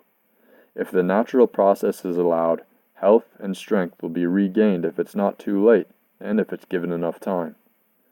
The life of a healthy body cell is one of ease. It knows what it is and what it's supposed to be doing, and it just does it. It lives the life that comes most naturally to it, and by default, it benefits all the other cells of the body. If all the cells are living this way, they all live in harmony and can rely on each other for support. If we live our lives in this kind of state, which is akin to living the full spectrum of existence, we too can live in ease and watch our lives unfold before us. We will adopt nature's way of leaving our weakness behind and growing stronger through time. This is the way the full spectrum of existence works. The mainstream of society has slipped out of this way of being, but it's not difficult at all for us to go back. All we have to do is get back to our source. We must simply become aware of what we're doing and operate in a more natural way. It doesn't take very much effort. We can heal ourselves from any narrowing of our minds that allowed us to behave the way we were and regain a happy and healthy lifestyle, and continue to make it even more happy and healthy as we go. It's easy. We have the tools like epigenetics on our side. Epigenetics discovered that the expression of our genes can mutate as a reaction to our environment. For example, when the environment presents a lot of carcinogens, something happens in our DNA that causes specific genes to be expressed in a different way, which eventually causes cancer to take form. The pure, healthy environment of the cell is compromised and becomes unhealthy, causing the cell to react and become cancerous. That's how we are led to the narrowed spectrum. It's through our environment. However, we can also use our environment to heal ourselves and bring back the light and fullness to our spectrum of existence. All we have to do is start doing as nature does. We must get closer to our source in every way we can so that we align ourselves with the most natural state. When we do this, we'll begin to grow healthier and stronger on many fronts with almost no effort. Our personal environment on Earth consists of the thoughts we're exposed to, along with the 4 elements of the universe: the earth, water, air, and fire. In other words, the solids, liquids, gas, and energy. According to epigenetics, because these factors are what make up our environment, they are the determining factor for how our genes are expressed. We've been presented with a challenge today. Much of the environment we live in represents a deviation from the natural state of these elements, which causes our genes to mutate into a genetic expression of that unnatural state. As a result, we become genetically modified organisms. That is how an imbalance in the natural state occurs. However, the only reason it can do that is that we haven't been given the perception or the tools necessary to bypass these ways of living. It's only a choice once we know the way that will keep us strong. We can start the process of overcoming this first major challenge in the game by cutting out all of the thoughts and elements that have been far removed from their natural state. When we get closer to only allowing purity to contact our bodies and minds, our genes and thoughts will begin to align with nature, and our existence will level up past the unnatural way of life. Once all the junk is cleared out, the mind has nothing blocking it from being happy, and the body has nothing keeping it from optimal health. From there, only growth in a positive direction will happen. We can start by realizing what will be useful to stay away from. First, the food we see in the supermarkets contains highly toxic pesticides from non-organic farms which grow genetically modified crops. We eat GMOs and we become GMOs. The water we drink from the tap is treated with poisonous chemicals like chlorine and fluoride, which are not filtered out before they get to you. The water also picks up heavy metals as it passes through the pipes. None of that's good for you. Think about where it's all going after you drink it. These chemicals are literally going everywhere in your body, since you're made up of over 70% water. The element of fire in the form of the sun is also a bit unnatural. There have been government documents declassified explaining that those trails of smoke behind planes that stay in the sky for hours is not exhaust. It's actually a cocktail of aluminum, strontium, and barium sprayed in the sky. Those metals spread throughout the atmosphere above us and block out important UVB rays from the sun. Therefore, we don't get all the sunlight we need, on top of the fact we're staying inside a lot. Our lifestyles of low physical activity have caused us to stop breathing a normal and natural way. We're always sitting down, and not to use too much physiological jargon of what happens, our muscles tense up and restrict our breathing. Many people have tense necks, which restricts the airflow to the lungs by constricting the bridge to them from the breath's point of entry. On top of that, the chest, back, and the core are also tight in many people, restricting the expansion of the torso to allow the proper expansion of the lungs. The level of purity in these elements is what connects us to our pure source of the sun and the earth. By purifying the elements and washing away unnecessary disconnection and distance from our source, we improve our lives dramatically. As soon as this is done, we begin to rise above the barrier of the narrow spectrum of existence and pass the first challenge of expanding our spectrum. After that is when the game of existence gets really fun. Here's how to get started. Eating organically from the earth and avoiding processed foods will provide for you a great deal of health and vitality. The idea is that the closer your food is to nature, the better. This means whole plant foods, either cooked or raw, while many say raw is better due to the preservation of all the nutrients. And if you want to eat meat and dairy, researching farms that have good practices of raising their animals well in a good environment is always the best way to go on that front, because the quality is much better than factory farms, on top of the ethics of it. Drinking clean water will also provide you with enhanced health and vitality. There are many ways one can access good water. The best is either water from a spring or distilled water. Spring water contains healthy minerals from the earth, which can help your body grow, develop, and stay healthy. Go to www.findaspring.com to find where you can collect your own spring water. However, be careful about the water you collect, because it could have nasty bacteria living in it. There are ways to kill the bacteria, like boiling the water or using a special light. You could also filter it, but that would remove the minerals along with the bacteria. Another option is distilled water. Distilled water is water that has been purified into pure H2O through a process of evaporating the water and collecting it. Drinking it will extract toxins from your body because the water itself has none. When you drink it, your body wants to establish equilibrium with the distilled water and the water within the body. So the contents of the water in the body go into the distilled water and out of your body in the urine. You can find distilled water at most grocery stores, but to avoid using up a bunch of plastic containers that seep into the water anyway, you can distill your own water. There are many videos on the internet about how to do that. This is a good way to flush out toxins, but this change in the water you drink should only be for the short term. It may eventually drain a lot of the important minerals out of your body if you drink it for too long without replenishing the minerals. A third option, which is not as effective at producing clean water as the two options listed above, but is probably the most convenient, is to get a pitcher with a filter to pour your tap water through. It'll get most of the bad stuff out. There are more options like reverse osmosis which you can consider, but just be aware that tap water is not water, just like soda isn't water. It's a concoction of other chemicals, and it's dangerous to drink. The issue of the sun is a tricky one. Anywhere where chemtrails are being sprayed, which is the entire United States along with a few other parts of the world, you won't be getting the pure form of sunlight. That means that getting closer to the sun geographically will be beneficial. That means getting closer to the equator, where the sunlight has less atmosphere to go through before it touches the ground. To take care of your air, learn to breathe correctly, and it will provide many benefits. Breathing deeply triggers a cycle of relaxation and deeper breathing. Breathing well will allow your muscles to relax, which will ease your mind and will enable you to breathe even deeper, which will cause you to relax even more, feel even more at peace, and breathe deeper still. Breathing exercises have many tremendous benefits, from lowering your heart rate and blood pressure to healthy levels, and coping with challenges in mental health and high stress. Again, there are many videos on the internet about learning to breathe deeply. To get closer to the source and the natural way, the first major steps you can take are to understand that you are made of the four elements, and you may not be giving yourself the best form of them. Taking action to purify those elements will bring you up a level and continue to bring you up over time. Another major step is to stay away from the toxic thoughts portrayed by the media, television programming, certain people, and several other things. Anything that makes you think negatively should be eliminated from your life, unless it will eventually be worth it in the grand scheme of things.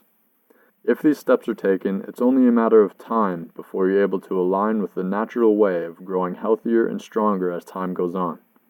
Once you do that, congratulations. You set yourself free to grow exponentially toward your full spectrum of existence for the rest of your life. When you align with nature, your source, your life begins to emulate the way nature works. You'll start to grow toward new and greater things, and your old ways that no longer serve you will drift out of the way and be left behind in your dust. Level 4 Intel. The source on one of the most fundamental levels is the present moment. We must restore balance to it. The past exists to take its lessons, and the future is something to plan and prepare for. Anything more than that is an imbalance. The present moment is where we live, and is where we'll do our observing and learning about life, expanding our full spectrum of existence. We can take the steps that we believe are the right ones, and be shown if we're right or not. After that, we can make adjustments and continue from there. We can look through the present moment at our other source, nature, to learn how we can enter the natural state of growing healthier and stronger over time. Through aligning with the source found in nature, we'll illuminate our full spectrum of existence because that is how nature works. The first major challenge is shaping our environment to provide ourselves with elements not far removed from nature. Once this is done, it starts the chain reaction of growth. Level 5. The garden. The process of illuminating the full spectrum of existence is straightforward. It's the natural process of letting go of the aspects of your life that do not bring you closer to where you want to be, and bringing in the new things that do take you there. As soon as you do that, your full spectrum of existence is illuminated. Now you have the choice of expanding it, as we all can. The more in tune with nature the aspects of your life are, the more effective they'll be at bringing you to a healthier, happier place in the game of existence. You can think of your life like it's a garden, and you're the gardener. There are types of plants that you can grow, which will be of use and service to you. You could grow a tree that gives you fruit. You could grow herbs with healing properties. You could grow flowers which have a pleasant smell and are nice to look at. These are aspects of life which are of benefit to you. On the other hand, weeds will sprout up along the way. They have the potential to infest the garden and take over completely. These are the destructive aspects of life, the bad habits, the toxic ideas, and other unwanted components in life. The idea is that you as the gardener can control what types of plants you allow into your garden. Naturally, if all that exists in the garden are the good plants, the garden will be a very nice place to live, and it'll only grow and evolve into a new and greater expression of beauty. However, the nature of a garden, much like the game of existence, is to have weeds sprouting up throughout its life. In order to keep the garden free of weeds, there must first be an awareness of them. This is part of rising above the mindset of surface-level thinking and opening the mind to see the destructive aspects within life. Many times, these weeds can grow unnoticed. If they're allowed to grow without interruption, all they do is spread to the rest of the garden. They spread their roots into the ground around those of the good plants and take many of the nutrients away, decreasing the health of the good plants. When a weed grows and stays, that's what's called a destructive habit or mindset. The reason that can manifest inside the garden is that there's not a full understanding of the destructiveness of the weed or an awareness of its existence. If the gardener does not see that the garden would be better off without those specific plants, they won't do anything to get rid of them. In the worst case scenario, if the gardener never recognizes any weeds as destructive, they'll allow them to take over the entire garden. The garden, along with their life, will feel like it could be much better. However, if the understanding of the weeds is still not there, they'll feel like their garden is just a lousy garden and they won't know why. In the real-life sense of this metaphor, one will believe that they're just bad at living life in some way and accept that as their reality. This takes an expansion of the current spectrum of existence to overcome. To keep a healthy garden and live the best life, weeds must be identified and killed as they come. That way, only good plants will exist. It takes a widening of the spectrum to be able to do this, which will come through living in the present moment and being a student of it. There may very well be some destructive ways of being which have slipped under the radar in your life. But once you realize they're there and you can see them, you can get to the root of them, the root cause of the destructive aspect, and pull it out from there. This may take some deep thinking. However, it can be made simpler by actively taking care of the beneficial aspects of life, the good plants, and not paying any mind to negativity. Getting as far away as possible from raw negativity that has no end will be like reducing the number of weeds that are allowed to sprout up in the garden. It's about living in the present moment, accepting things for what they are, learning from the past, and acting to move toward your plans for the future. Each plant that exists or doesn't exist in the garden is representative of a specific piece of the full spectrum of existence. The average state of all these pieces of the spectrum together will be the degree to which one exists as their true best self. It also shows the degree to which one may grow into something greater. Ultimately, this is exactly the goal in most people's lives. People want to live a life where they can do what they want and let it grow into a life that's enjoyable and highly fulfilling to live. The goal in the game of existence is to get rid of destructive aspects and introduce more beneficial aspects to improve the overall life experience. These will show themselves to you once you start listening to the present moment. Once all the aspects of life that are holding you back are gone, the only thing that can exist is the beneficial aspects. Since the nature of existence is growth and transformation, a life full of beneficial things will only get better. This will be done by first expanding your spectrum of thought to increase the level of awareness on life and see it for what it is. Once this is accomplished, you'll then be able to work within that new, greater, and healthier perspective on life. That perspective will cause exponential growth, and you'll be able to live at peace as your true self within the full spectrum of humanity. Level 5 Intel. Illuminating the full spectrum of existence comes down to the nature of the present moment. Let go of the old, weaker habits in exchange for the new, stronger ones. All the aspects of our lives are like personal gardens, and we are the gardener. There are good plants that we want, and there are weeds that are destructive. We must first gain awareness of the weeds so that we can allow the good plants to grow freely and abundantly. As we align with the full spectrum of existence and become masters of the present moment, we'll be able to uproot the weeds as they come and enjoy a wonderful garden of life. Level 6. Love. One of the most amazing gifts we've been given a chance to experience in this world is the feeling of love. Love is not some corny thing that people just talk about when they're with someone. It's an emotion that spontaneously erupts from deep within a person when a strong connection is felt. Love is what holds us together and allows us to raise a child well. It makes life a wonderful thing, and it's not reserved only for partners in relationships, friends, and family members. Love can be felt for all people and all things, including ourselves. We must love ourselves and life itself to progress to the highest levels of the game of existence. We have no choice because of its spontaneous nature. It just happens when we expand our spectrum of existence. There's so much to love about life. In its simplest form, love is understanding. When we come to a full understanding of the universe, other people, and ourselves, there's no stopping the feeling of love from erupting into our world. There's a wholeness within ourself. We have one whole self and one whole life that we live as individuals. Within that whole self are many different aspects of us that make up what we are. Some of these aspects are things like who we are at our core, how we experience emotions, how we think about things, among many others. We also have many parts of our lives. We have our occupation, friends, family, relationships, hobbies, and more. All these pieces of self are what make our whole self. They're like pieces to a puzzle, and we are the whole puzzle. In the context of this book, we are the full spectrum of our personal experience, and each aspect of us is a piece of the puzzle within the spectrum of our life. We are the full spectrum, and individual parts of our lives are the things that make up the full spectrum. Imagine if one of those pieces of yourself were to fight another. That would be quite stressful for you. The puzzle would never come together and you would not be able to relax because two pieces of your life are in conflict. It happens. Imagine, for example, you really want to make some form of art, but you don't because you're worried about what other people will think of you and your work. You would never be comfortable in your own skin because essentially you would be fighting against yourself.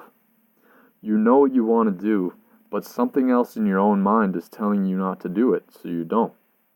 Even if you do it, no matter what comes of it, you'll always have that worry in the back of your mind that people will judge you for it. Now imagine if you brought those two aspects of your mind down to an understanding. You realize that you want to make your art, so you do. You also come to an understanding that worrying about what other people will think is a fear of something that doesn't exist. The art hasn't even been created yet, and you're already worrying about what people will think of it. It's a creation of your own mind. Also, there may be no piece of art in this world that at least some people don't like. So even if 100 people say something hateful about it, it doesn't mean much. You wanted to make something, so you did. You're not attached to anything other than the fact that you wanted to make it and you followed through on your own thoughts. If that understanding were to be established within yourself, it would suddenly bring a sense of peace. Those two pieces of the puzzle would relax and be able to fit together with ease. If every part of yourself were in a mutual understanding like that, by default, you'd be pointed in a direction that you truly want to go in. You would be living as yourself, doing exactly what you want, with no worry about anything outside of that. If there's any conflict within your mind, try to understand the pieces. If you understand why there's a fight within yourself, you can see how to settle it. All it takes is a complete understanding of it. Once that understanding is reached, you'll be able to bring the pieces of yourself together in harmony in your full spectrum of existence. They'll begin to work for you instead of against you. You will see that the fight was only there to show you there's something better for you. That's all that a challenge really is. An obstacle in life is simply something to overcome to get to the other side. Don't let it get you down. It's only showing you the greatness that lies ahead.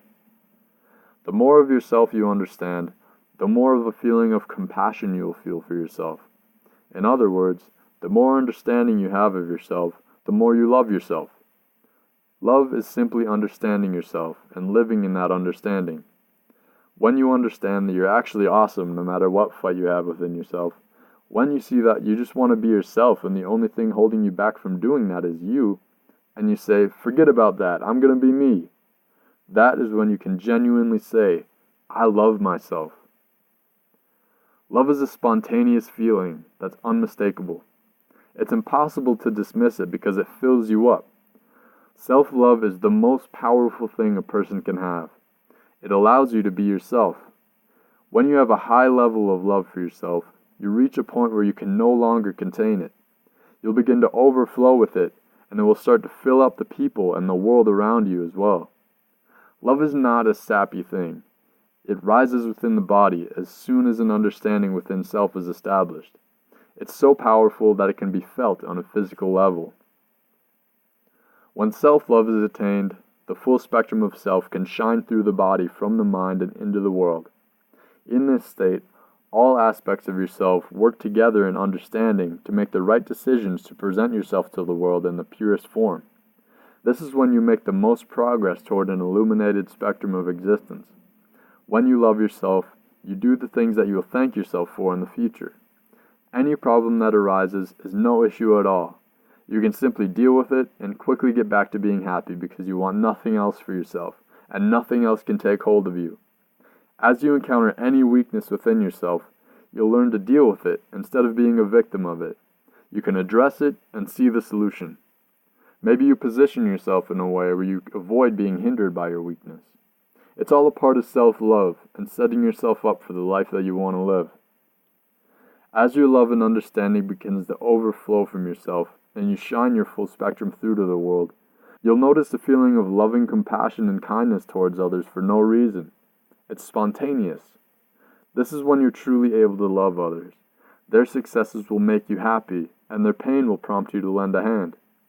Loving understanding of others is just like the understanding between different aspects of yourself, but on a larger scale and between different people. It's the exact same process. This love is one. The only difference is now it can't be contained within yourself. The understanding of existence and the resulting love within yourself will lead to an understanding, acceptance, and ultimately love of others. This is the point where you begin to see deep aspects of yourself in others. You realize that when someone acts out in anger or hatred, they're coming from a place of hurt within themselves. They hold a misunderstanding of the world, which causes them to displace their pain from the inside to the outside. Nobody's born a hateful person. A path of life which fosters a misunderstanding of the world is what creates such a person.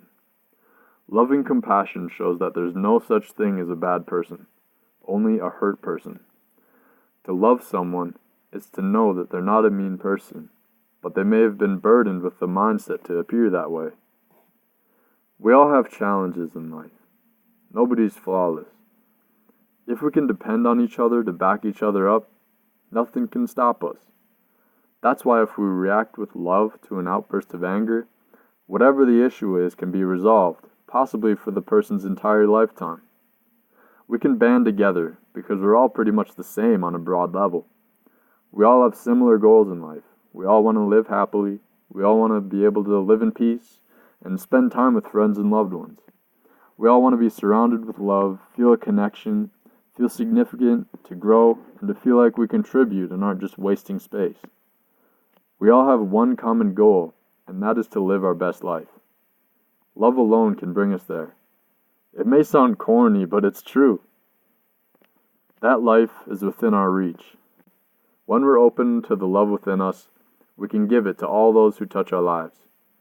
If we have a complete mutual understanding with a person and allow them into our lives, we're then able to shine our full spectrum through to each other. We can see each other for who we are. We can allow our lives to become entangled and form a unit. Our spectra come together as one in a way that one person's strengths can offset the other person's weaknesses. If two people see that they're both aiming to climb the same mountain in life, they can climb it together and count on each other when they need a hand. Once our full spectrum is illuminated, we can become a team that fights through life together. We can depend on each other to get through anything and push toward the peak of life that we all strive for. Meanwhile, we'll have other people, our loved ones, by our side to share it with. You can share the love you have for yourselves with others, and in doing so, increase the total amount of love each of you feel in your life. When we understand what we are, we have love for all things because we understand it. The love of being alive and having this experience on earth is all we really need to be happy throughout our lives. It all comes from understanding ourselves first. Once that's established, everything else will fall into place. Only when you fully love yourself are you able to fully love others. You can only love someone with the amount of love that you have within yourself. Whatever you feel within your own mind will be reflected to you in your world because that's what you're open to experience at any given moment. Level 6 Intel. Love is a spontaneous feeling that erupts through understanding. We have a wholeness within ourselves with different pieces that compose it. When these pieces are all in mutual understanding, we can't help but feel a great sense of love for ourselves and the world around us. When we love ourselves, we're comfortable letting our full spectrum shine through to the world.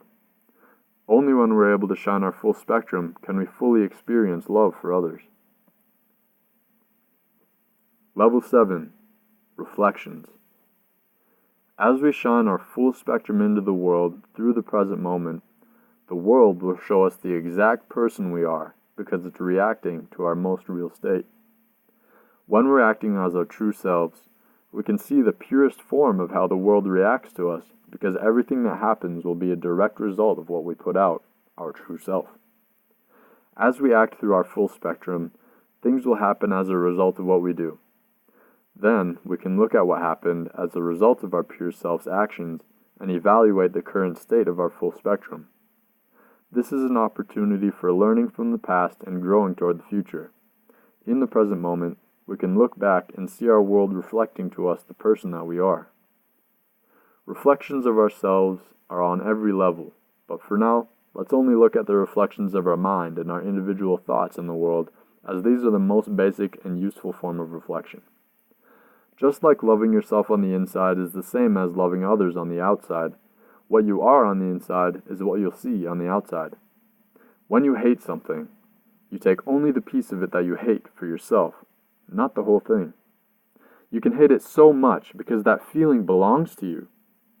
You can't have a feeling that doesn't come from within you, just like you can't have love if it's not inside you. You cannot see hate if all you have is love. You cannot see love if all you have is hate. Life is a mirror. Everything you experience is a reflection of you. Whatever perspective you have on life will be your experience. It can't be any other way. Only when your perspective of something changes will your experience of it become new. We have a state of perspective in our lives that we tend to stay with. If your spectrum of perspective is in a state which allows you to think the world is bad, you will be shown that. Even when good things happen, you will not be open to them because that piece of your spectrum is turned off. The opposite is true for a spectrum that brings a healthy perspective to life, one that allows you to see positivity and not be bothered by negativity. In this case, you'll even be able to see the good in the bad. Each moment of our life experience is a reflection of our own mind and nothing else. The actions we choose to take put us right where we happen to be at any given point in time. Every feeling we have about anything is a result of the way we think about life. Any situation you're in, and any challenge you face, is a direct result of the way you think and move through life. Throughout the game of existence, we find things we want, and we put ourselves in the position to get them. Along with that new position comes the challenges associated with it. This is the reflection of our inner world portrayed by the outer world. When faced with life, we have the opportunity to study ourselves. We can see how we move through our world mentally and figure out how our mind works. We can observe the paradigm of our mind from a third-person perspective and see what it's doing and why it is the way it is. In that frame of mind, we can understand how we may be thinking in a way that's creating more stress in our lives than is necessary, and we can choose to shift to a place where we feel comfortable with whatever may be happening in our world. Studying your own mind is the most powerful way to level up in the game of existence. You get to figure out what your mental challenges are, and remember, all is mental. If you can understand the obstacles in your mind, you can overcome them and improve the rest of your life by that much. Simply take a step back and work through your thoughts on a specific area of your life with an objective viewpoint, and you'll be able to see the reflection of yourself in your world. You'll realize that the world provided a stimulus for you, and the way you think caused you to feel and act a certain way. When you begin to do this for yourself, you begin to work through life in a very effective manner. You start understanding more and more aspects of yourself and recalibrating the way you do things, improving your life forever each step of the way. The reflection of your mind you see in the world is like looking through a window. In this metaphor, what's happening on the other side of the window is what's happening in the world. The size of the window is the amount of understanding we have of the scene, and our reaction to it is the way our mind works. Imagine, for example, there's a man with a bow and arrow outside this window. You see another person walk by, and a few seconds later, the man launches an arrow in their direction. You hear people yell. The window is small, so you cannot see where he's shooting, but you assume he shot the arrow into the person that walked by. You freak out. You start accusing him in your mind as a filthy murderer. You call the police only to later find out that he was in a tournament shooting at a target, and the people that yelled were cheering because he hit the target in the center. The scope of our vision through this metaphorical window will be the level of understanding we have of the world. With an incomplete understanding, we'll react in a way that has nothing to do with the outside world, and everything to do with how we think within ourselves. In this case, you assume the man was a killer. A frenzy was started in your mind, and it was all based on false ideas that were formulated in the mind. After events happen in the world, we can look back to see how we reacted to them and see how our mind works. We can see the disposition we hold in our minds that causes us to think a certain way with no evidence or reasoning for it. We can do a few things from here. First, we can do the least productive thing, which is to ignore the event and our reaction. This is an option, but in doing this, we'll miss all the potential for learning and growth. Second, we can try to understand why we think that way. This way, we may dig up some ways of thinking that we've carried with us from past events. We may see the way that our mind has reacted to and been shaped by the world in the past. This can be a lot of work. The easiest way to go about doing this is to first see if you can understand why you think that way, and if you can figure it out, just be aware of it. Trying to do too much past that is starting to worry about the past or the future too much. It takes you out of the present moment, which leads me to the third way to see the world through this window. When anything happens, we can assume that we do not understand the full picture. There's a lot that goes into each and every situation that occurs in this world. Therefore, we can simply be the observer of it and take no separate path of thought about the event other than the plain observation of it and our feelings about it. Whatever it is, we can choose to simply see it for what it is and accept that it's just something that exists in this world. We need not let it affect us mentally and take us down a train of thought that has no end. This is entropy, a gradual decline into disorder. This path of thought has no end, so it continues to grow larger. If our reaction finds its purpose in the present moment in the form of action, infinitely more security will be found in it. Then we begin the dance with the action-reaction cycle of existence. In some instances, we'll be called to take action on things based on how an event makes us feel. It's natural to be emotionally influenced, but the emotion must find its end in the present moment rather than getting lost in entropy. Emotions are natural, and they act as a lens to the present moment to identify the way we fit into the world around us. They are part of the reflection of ourselves we see in the world. We can see how our emotions are swayed and use how we feel to influence what we're going to do about whatever's happening, or simply learn about ourselves and the world. Through this third reaction to the world, we'll be able to make the most significant progress. We receive an input from the world, process it in our minds, and point our reaction to the present moment. This is what shining our full spectrum into the world is. This way, we get the most real reflection of ourselves from the world because that's what we're presenting. From there, we'll follow the natural path of learning and growing from our experience and expanding our spectrum of existence. Eventually, the broadest spectrum will be illuminated in our lives. Observing your life through an expanded spectrum of thought is where the power comes from, because you get to see new parts of yourself. The components of the spectrum that you were not thinking from were always a part of you. You just hadn't tapped into them. Now, when you have tapped into them, and life is looked at through a full spectrum of thought, it's impossible to be bothered about anything. Nothing should make you sad or angry or something of the sort for too long. It does no good for anyone. It's all mental and can be healed by expanding your spectrum of thought and putting your reaction back into the present moment. Life is an evolution. It's constantly changing. We can't control it all, so we must do what we can and accept the things that are out of our control. The way that we take action on the things we can change and the way we respond to the things that are out of our control will show us our true self. If we can meet a challenge and actively work to overcome it and simply relax through adversity and rough times, that is when we can know we're strong. That's the strength that comes from the full spectrum of existence. A nasty situation does not have to get to you. Someone that reacts emotionally to these things can learn a lot if they put a little logic and thought into why they react like that. Remember a time when something made you angry. What really caused that? Was it purely because of what someone did? Or did it strike something within you? When you react emotionally, that's a chance for you to get a clear picture of that part of yourself. It's quite useful to reflect upon incidences where an emotion came to the surface of your mind from a stimulus in your environment. The reason the thing that person did was able to bring out that emotion is because it struck something within you that you may not be secure about. The world is your mirror. Another excellent example of how the world is our mirror is the way we treat our own bodies. Your decisions on what to put in your body and how to move it create the form your body takes, and it all comes from your mind. If you have a healthy body, that means your mind makes healthy decisions. If your body is unhealthy based on your choices, your mind generally neglects to take care of itself. The mind can take advantage of the body to get a quick, surface-level, pleasurable experience out of a meal and its taste while disregarding the future of the body. The mind must be dissociated with life in the body to a degree to be able to make the choice to eat garbage food. In that case, the desire for the instant gratification of eating something that tastes good outweighs the desire to have a long-term healthy body.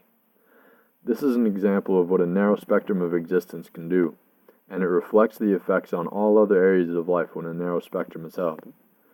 The addiction to instant gratification is widespread today. It's one of the best examples of the narrowed spectrum of existence because it's the most extreme. Many people live in this state, but it's easy to rise above it and begin expanding our spectrum of existence using the information presented in this book. As we light up our own spectra, we'll elevate our levels of happiness and fulfillment from life. Level 7 Intel. Our experience of the outer world is a reflection of our inner world. We can learn from each moment by observing how we react to the world around us. To make the most use of these reactions for self-development, we must allow our reactions to be channeled into the present moment in the form of acceptance and spontaneous action. When channeling our reactions into the world through our full spectrum, we will learn the most about ourselves and life because the reflections we get back will be of our true selves. It will cause our lives to develop in the perfect way for us as individuals to grow. Level 8. The meaning of existence. Now the cheat codes to the game of existence have been constructed. The ideas laid out in this book are the most fundamental understanding of the way our universe works, at least from what I can see. It is by no means everything there is, but it's where everything starts from. Since everyone's lives are different, it would be impossible for me to go much further than what's been explained in this book. These are cheat codes. They will guide you down whatever path you're on to make sure you're getting the most out of it and leveling up as efficiently as possible. No matter if there's more or not, what's been said here is true, and it runs along the entirety of our existence. Using this level of understanding, we can break everything down to the true meaning of existence. To do so, let's just distill it down to what it is on this most basic level. The universe is. The universe simply is. It has been and always will be it. Energy cannot be created nor destroyed. However, the form it exists in is continuously changing. The mechanism for how it changes is based off the natural law set by it. The natural law is there so that the universe doesn't collapse. It goes on changing by growing and evolving through death and birth on many levels. Within this existence is the aspect of observation. If there were no observation, there would be no way to experience existence. To experience the universe, we were given bodies to use as tools to sense the world. Our bodies are used as a vessel for information which we can use to create an experience. Earlier in this book, we established that everything is thought within our minds. There's nothing else that can exist to us besides thought, because everything comes from and goes back down to a thought. Essentially, we ourselves are simply a thought. Now, to understand the meaning of existence, we can simply try to understand what the purpose of a thought is, since that is all we are. Every thought points to something. A thought always has a subject. Thoughts are thinking of something, whatever it may be. The purpose of the thought itself is dependent on what the thought is. Whatever the thought may be is, in itself, its purpose. The thought exists to do what the thought is. When you think, I love myself, that thought's purpose is to show that, hey, I love myself. The thought's purpose is the thought itself. Therefore, as a thought, we must simply exist as we are and be the most ourselves that we can possibly be. To be more of ourselves, we must expand our full spectrum of thought to be able to see everything that we are and simply be that. If a thought were to try to be something else other than what it is, it would have a very tough time doing so because it's impossible. It's up to the other thoughts to do that. For this reason, and since we're just like a thought, we cannot let anyone else dictate what we do or how we think because they're a different thought than us with a different purpose. We've been created as ourselves, and we must exist in the most natural version of our personal existence as possible, and that is to be purely what we are. If we just do that, we serve our purpose in this world because we're living in our own piece of the full spectrum of existence. To live out our meaning of existence, our purpose, we must only understand what we are. That's what this entire book has been trying to say. We are the universe. We are the sun. We are the earth. We live at one with it, whether that fact is known or not. The more in tune and aware we are of the natural law of how nature operates, the more our lives will replicate that, and we will be living out the meaning of our life because we are nature. We are here just to experience what it's like to be us, to enjoy our creation for all that it is and glorify it in all our doings. Anything else is an abomination to our own selves. The natural law is a feeling and a lifestyle. Ever wonder why we wake up every single day? It's interesting how our sleep cycle is always lined up with the rhythm of day and night. It's impossible to stray too far from this cycle because it's within us. The cycle of the sun and the earth is inside of us. That is nature's way of telling us what to do. That is one of the natural laws of the universe, to listen to the natural rhythm that lies within us. It takes no cognition of it, it simply takes experiencing how we feel throughout the day. When we get tired, our bodies are telling us we need to log out of the world for a while. If we had no artificial lights, we would all be going to sleep around the same time the sun sets because we can't see very well at night, and our brains release sleep hormones when it's dark. Our minds and bodies are made to be awake for the daytime and asleep for the nighttime. We naturally follow this cycle if we live a natural lifestyle because that cycle is so deeply rooted inside of our being. Let's expand on this concept of natural law. This is not something that you have to follow, possibly against your will like you have to do with governmental laws. These are laws of nature that we spontaneously begin to follow when we live in a more natural and illuminated spectrum of an existence. It goes back to the concept of living in the present moment. If we're shining a full spectrum through to the world, we'll likely follow these laws of nature. So what are other natural laws that exist other than the rising and falling of the sun? Nature is also about growth and transformation into something new. This is done by bringing in the new and letting the old go. This was covered in Level 4, Source. Our lives are always evolving, and it's a beautiful process if it's done according to this law. The strong naturally outlast the weak. In our minds, this process is happening daily. Our minds are always evolving. When living according to the second natural law, we will effortlessly bring in the new, strong aspects of our existence and release the old aspects that no longer serve us. The strong aspects of ourselves are meant to stay, while the weak ones must either grow or die off. Very often we get hung up on a way that we used to be and forget that we're always changing. Latching onto the past from existence is breaking the natural law of evolution and deviating from our own continuously evolving self. The third law of nature is that we must serve our fellow selves on this planet, the other life that we share the earth with, which also identifies as the same kind of self as we do. Every living thing in nature helps its fellow life in nature to survive in some way, whether it be serving as food, as means for repopulation, or being of some other form of assistance. Our purpose is to live at one with nature, our true selves, and enjoy the ride as a spontaneous reaction to it. If humanity still has the potential to be elite, we will remove ourselves from participation in the system that goes against nature and instead honor ourselves by living in tune with it. This is my invitation. Level 8 Intel.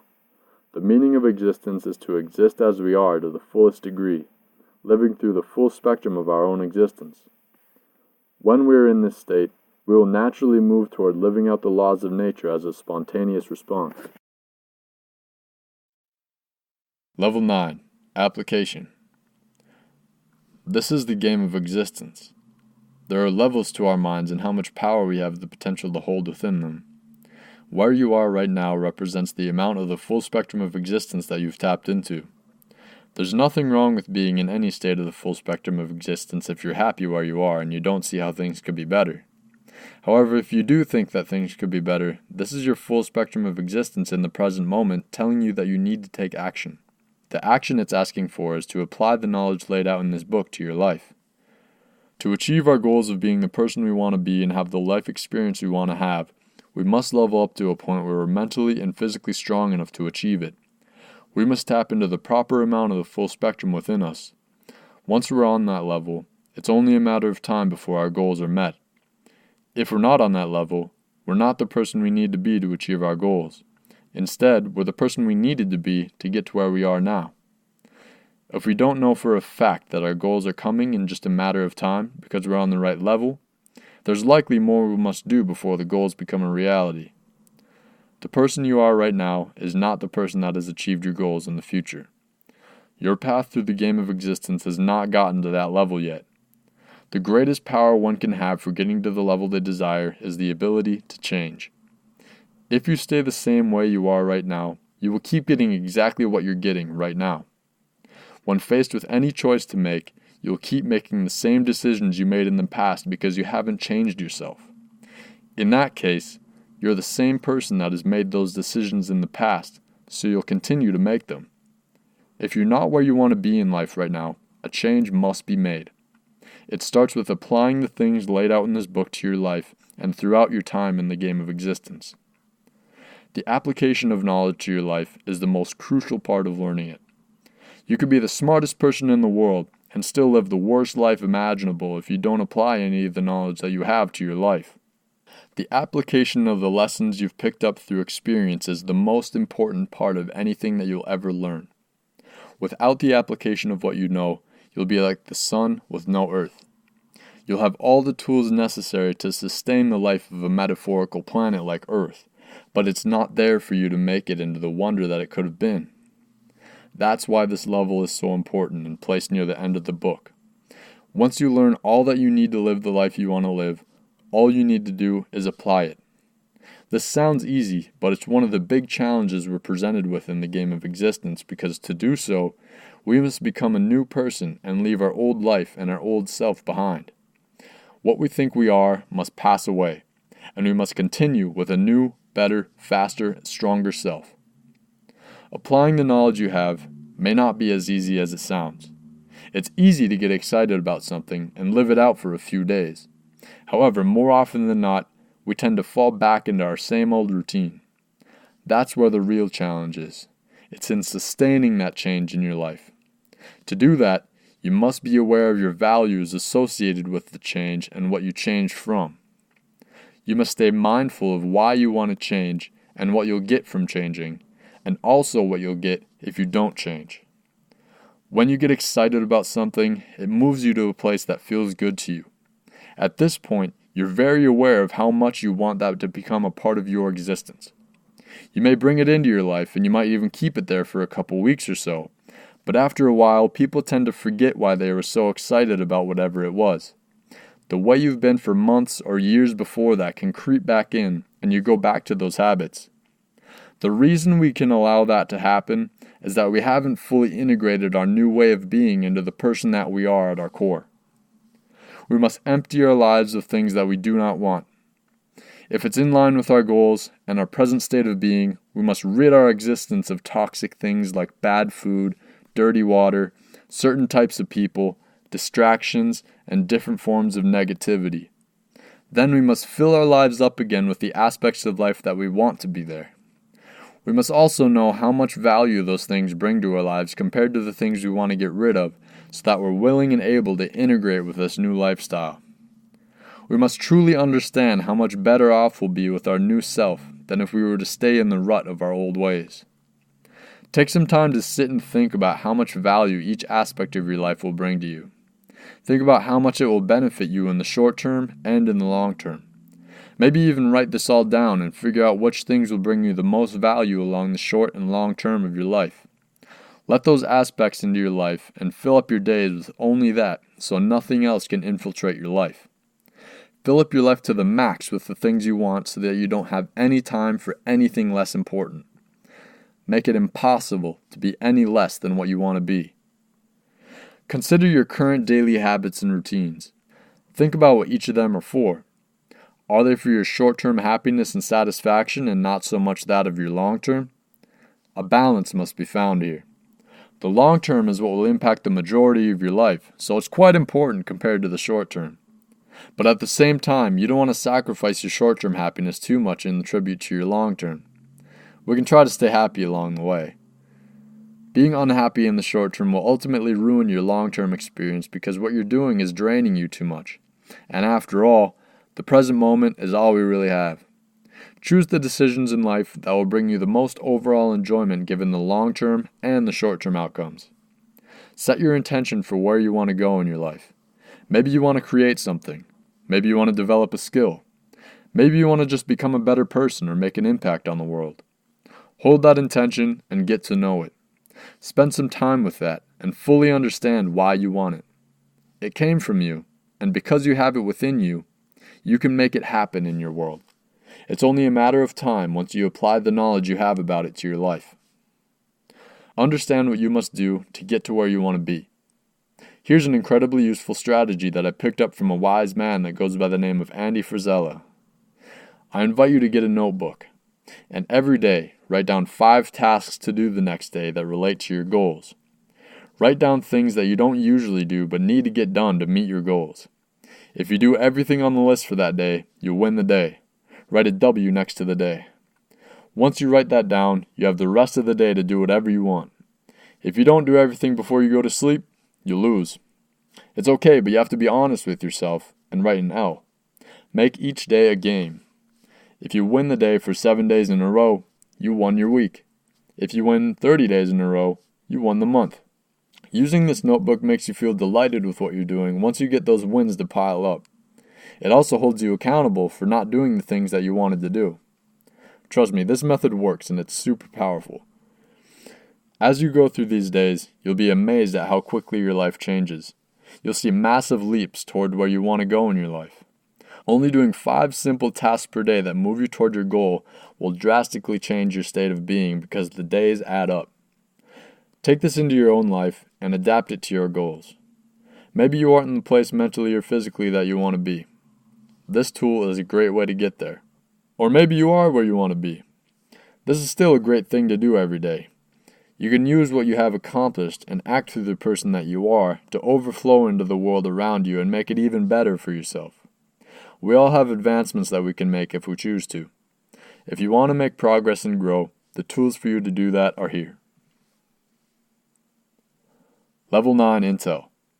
Knowledge is useless without the application of it. The life we live today is a product of the person we've been in the past. If we want to live a different life, we must go about living our current life differently. To not let your excitement for a new life fizzle out and die, always think about why you want to change and what will happen if you don't until it becomes ingrained in your mind. You can even put something somewhere as a reminder of your vision. I invite you to write down 5 simple tasks per day that will advance you toward your goals. Level 10. A new world. There's a great strength in numbers. If we all come together, we can easily change the world. I have a dream of a new world where we all live in peace and harmony with each other and the earth. A world where we understand the full spectrum of existence and naturally live out the natural way of life. There would be no hatred among us.